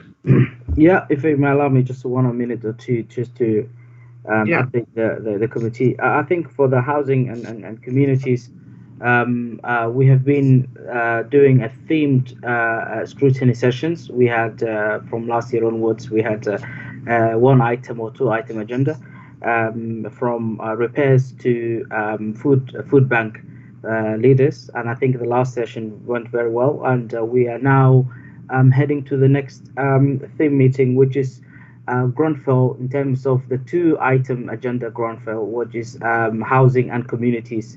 And as a chair, I will make clear that this will be just housing and communities, since we have been tonight talking about dedicated services. It will be. I know, I understand that, but I think you have to. That's very good of you, Kazim, but you have to be aware of who can come and talk. You know, we try and keep it narrow. That's absolutely fine. Don't worry, we will work on it in time. We haven't actually set the agenda yet. We have the first meeting on the 16th of this month, next Tuesday, for a meeting with officers, and we will be talking about who will be speaking and who will be giving, providing that we are in the bird period for the election sensitivity and all that stuff. So for that, we will also be looking into getting Greg Hammond chaired by a working group, Healthy Homes, chaired by Greg Hammond and Councillor Greg Hammond, and we will be looking into that one as well. But I cannot give you a definite to the point. And some key decisions that we've talked about earlier and last, I've updated this on the 5th of this month, and we will be looking to so that generally that our meeting will be dividing into three parts: Grenfell, key decisions, and the working group report. Okay, well done. Will, do you want to say something, or Marwan? The only thing I would say is that, first of all, we are very appreciative of the effort that Ryan McGowan put into our committee, and we're missing his departure. But Hannah is doing extremely well with working with Jackie in terms of trying to fill that large gap. The focus on the 2030 zero target area of work has been given an enormous input now by, at last, the publication of the ETHA report of the carbon footprint of the council. And despite the fact that buildings were not part of the air quality and climate change work for many years, it has turned out that 90% of the job that the council's got to do between now and 2030, of which we've only got 8.5 years left out of a 10-year programme commitment, 90% of the job is in buildings, with the very great preponderance of that coming from the housing stock. So one of the things we're focusing on is how the housing stock will get to 2030 carbon zero. And we've now got a lot of numerate data feeding into that as well. On the street management side, I think the focus is how we join up Crest and Wardens, as was mentioned by Stuart Priestley today. We've got further information coming in on that. So we've got very good information supply, but there's a very big workload. So Hannah and Jackie, thank you already, but thank you in advance for the mountain we have to climb. Thank you. Marwan? Yes, Madam Chair. Yeah. Yes, very briefly. And first of all, regarding what's been said by my colleagues, I fully agree that we are really constrained by time. So it's more effective to give our colleagues in the next committee the flexibility and the decision for them to make that decision. So I fully agree what's being said. Regarding my committee, and as it is as well, we are coming to mayor election, and the sensitivity I am fully aware of the topics under discussion, which is discussing the Appleby review on suicide prevention and the primary care. So I'm trying to squeeze the two in one, try to complement each other. So I'm having that discussion and having full support from Paula and Jackie. So on the 19th of April, on my committee, I would like to have the two combined and I will consult with my committee, and I will have a discussion with Max how best we can accommodate the two working group as well. So I will be. I've said that we are going to invite Professor Appleby to give a presentation. I hope his time will allow that, or we can get for an expert in that field. And I don't want to dismiss the primary care networks, what they achieved. So I'm trying to combine the two in that meeting, if possible. And I hope all will go well. And that's it, Madam Chair. Okay, thank you, Marwan. Okay, so Jackie, is there anything else for us to discuss about the work programme? I should say something about OSC. I haven't said anything about OSC. So all the meetings are seemingly very long at the moment. And yeah, we've got quite a lot to cram in, don't we? We've got to do the statutory crime and disorder part. Are we doing that in May? In May, we're doing the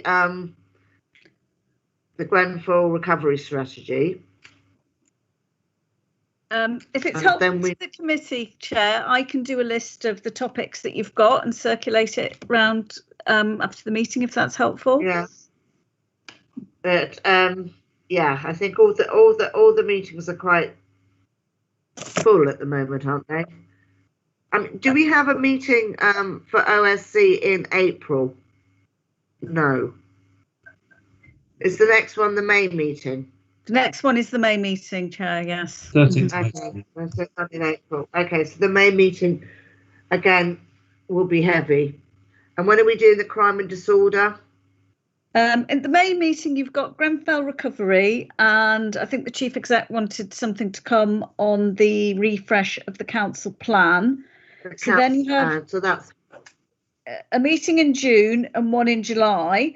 So the other items that we've got are the statutory crime and disorder, and Stuart Priestley asked if the community safety plan could come to a meeting as well.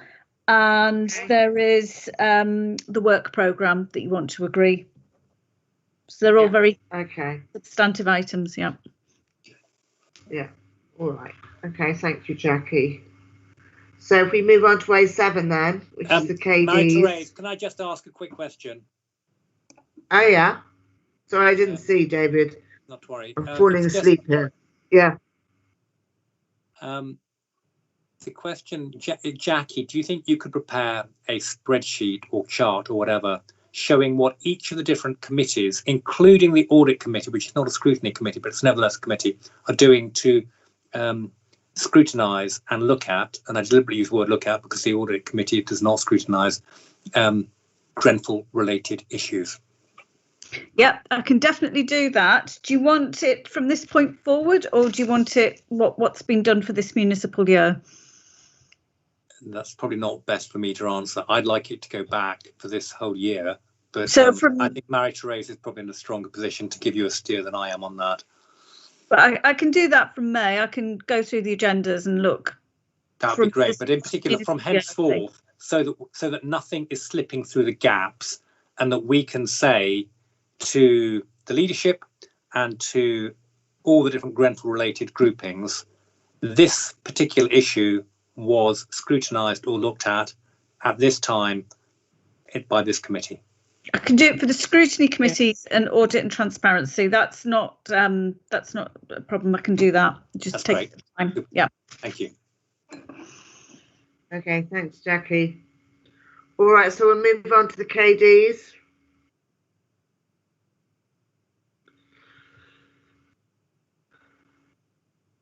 Okay, so for those that didn't come, we had a meeting, a chairs meeting, in which we discussed Tom's new chart for the KDs, which everyone found really good. And we are doing some work on them to try and allocate them. So Jackie has provided a list of ones that so far we have said that we want to look at.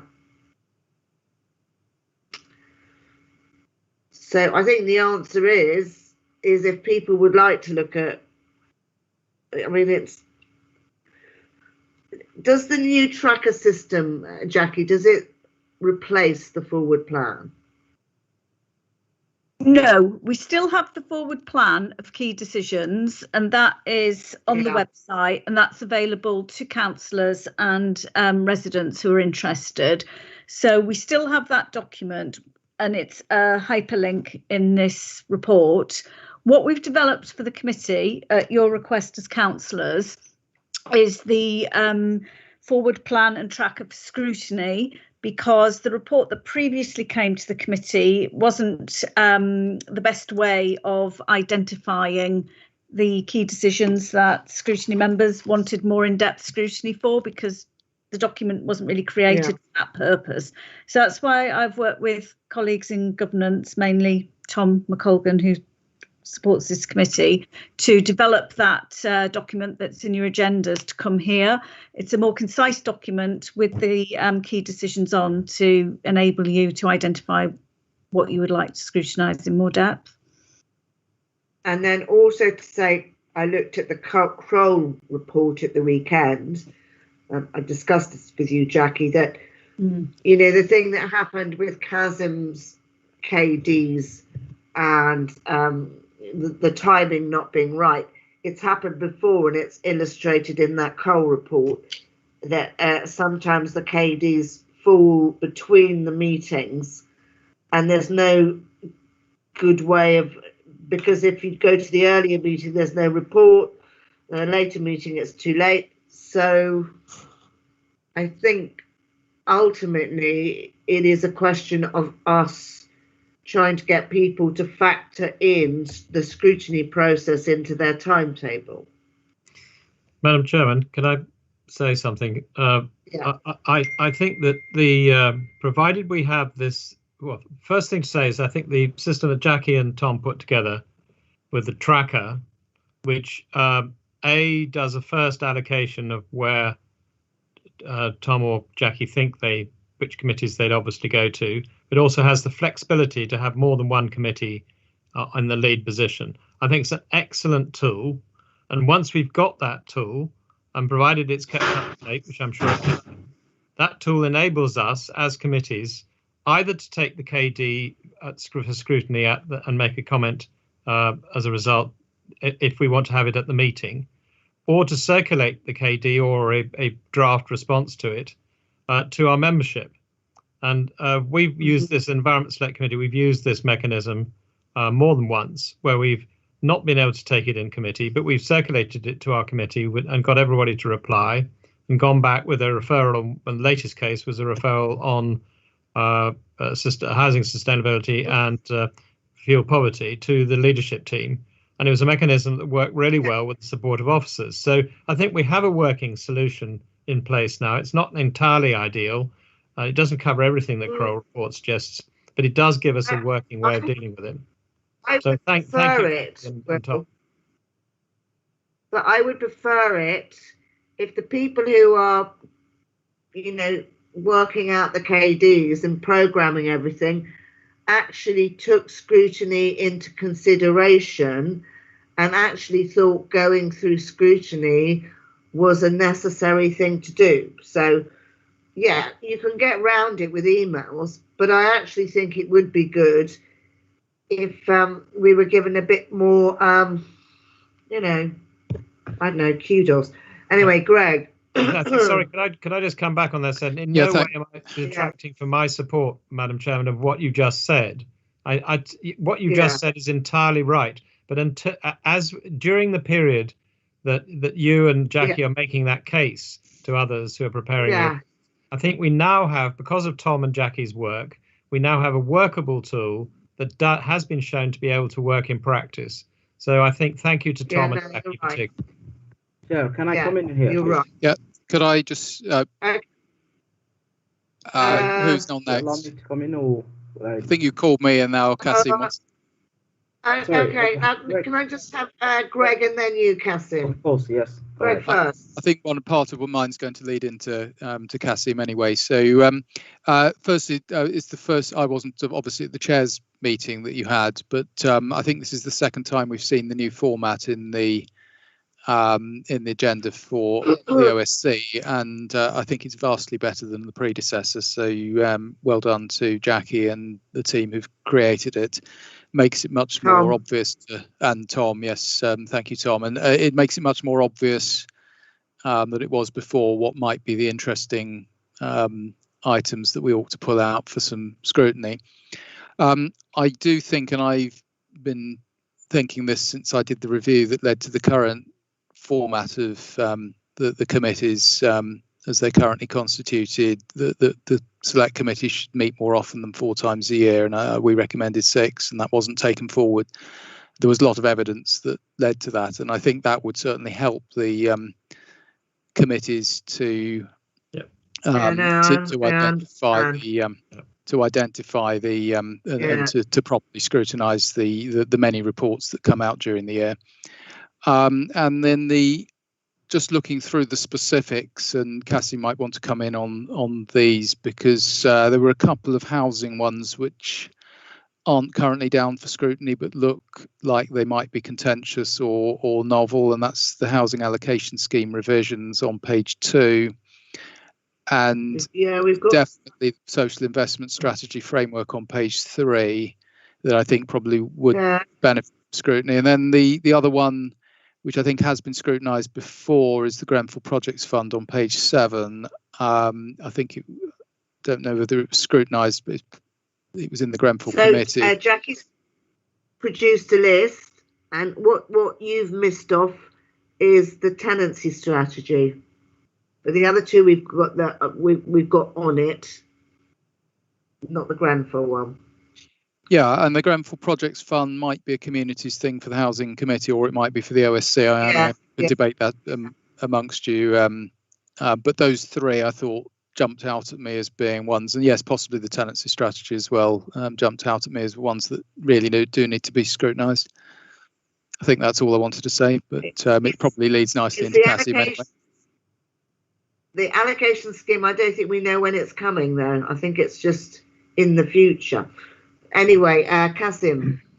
Thank you, Chair. I think if I start with yes, Greg, Councillor Greg Hammond, just to answer one of your questions, almost comments you've just made.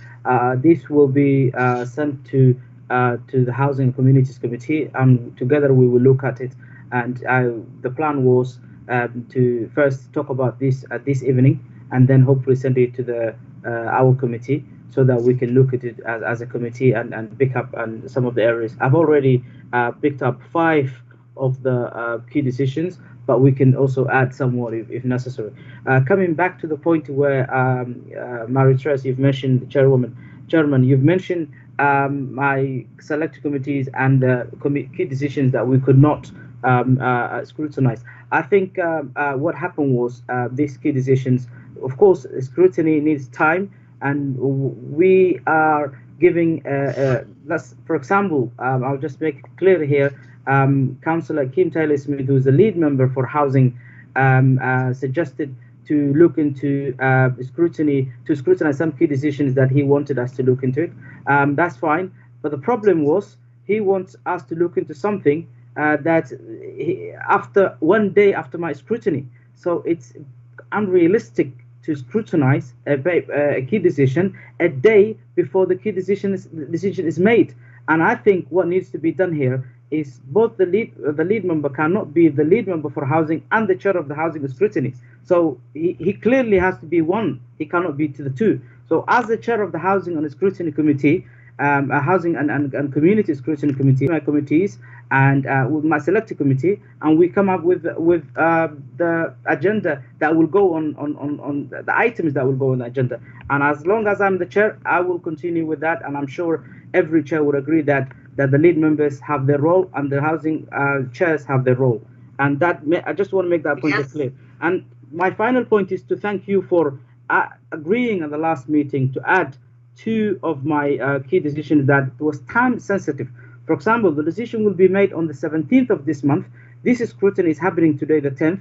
My next scrutiny meeting will be the 26th of April. So between now and the 17th of this month, March, and the 26th and of I don't have a scrutiny meeting, so the key decision will be made. So for you, I'm thanking as a chair for you to agree with this. Although I understand for some reasons we could not add to this agenda tonight because of time sensitivity, because the report was published yesterday, and for that this item could not go on the agenda today. But I have managed to speak to the officers, and this the committee will also draft a reference papers for 2 key decisions, which will be considered by the leadership team at the next week. And those 2 key decisions will be housing asset management strategy and build and design contract for the new homes program. So those 2 has already been forwarded to my selected committee, and we will be looking into it, and we will have draft reference papers to be done for this. There are other key decisions that we have taken on board, such as housing allocation scheme, tenants strategy 2021-2024, and social investment strategy. Though in total I have 5 key decisions here, but my point is the leadership must understand they have to work with the scrutiny. It's not like they control everything. They are the leadership, we are the scrutiny, and each one will be respected on their positions. Thank you, Chair. You are right, Kazim. I have said as much. But the other thing I wanted to point out is it's not just simply that the lead members shouldn't be telling, that they shouldn't choose our agenda. That's one thing. But when you are asked to look at it the day before, the point of scrutiny is to look at a report, make recommendations, and they feed in to the thing that's in the leadership team. But the leadership team papers had already been printed. So you looking at it in your committee the day before would have been a nonsense. Absolutely. You would have just talked about it. You couldn't feed in. Thank you. And so it's a bit of an not understanding. I think we all need training, because some things are not really being understood, and that's the way I'll put it. I agree with you on that. Jackie can come in.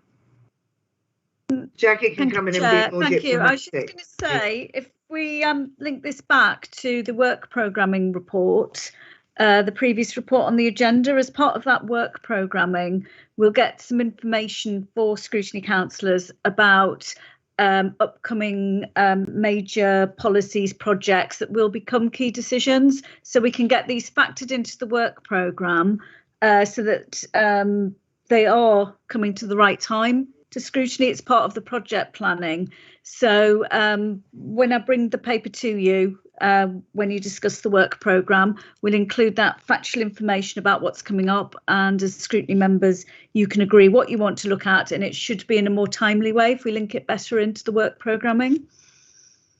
Yeah, thanks, Jackie. So Janet, you have something to say? Yes. Correct me if I'm wrong, but we do have the ability that to examine the KD not only at the meetings here, because Jackie, we discussed that, and it might be more efficient where we can request a paper, send in our questions. I circulate it to the committee. We send our questions to you, and this can be done very efficiently, and we can actually get it done prior to a meeting. It doesn't only have to be discussed at the meeting. That's right.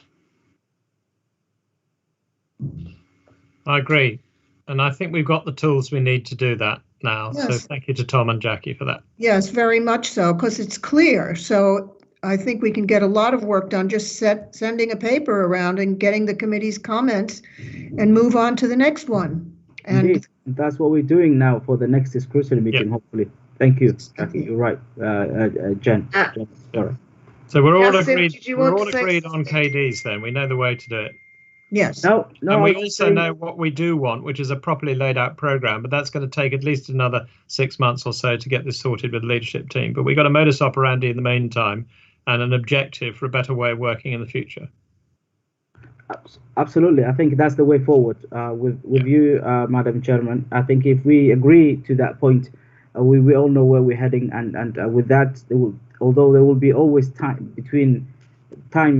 sensitive between the decision makers taking the decision and the scrutiny select committee is making the scrutiny, but we can actually go forward and do. But we cannot criticize each other on absolutely when you have to be asked a day before or the day after. We just have to know what we are doing and our own selective meetings or our own leadership teams, rather than making up stories. And I think that we put to rest tonight. And I'm thankful for your understanding. Yeah, and I thank you also. These charts that you make are really clear, and I think we will be able to move forward on the KDs really efficiently. Thank you very much. And I'd also like to, in the last minute, hopefully we've got, is just put a thank you from us all to Mary Therese for her chairing of a very difficult meeting tonight. Oh, thank you. Thank you. That's very kind. I think I'm going to go and sleep now, I think. I think we all deserve it. We'll need it. Mary Therese, you can go to sleep for a couple of months. No. You can't see the funny side of it. Take care, MP. Yeah, thank you all. Thank you, committee. Thank you, Jackie. Thank you, Tom. Yeah, Mary Therese. Good night, everyone. Thank you. Thank you, Good night, Tom. everyone.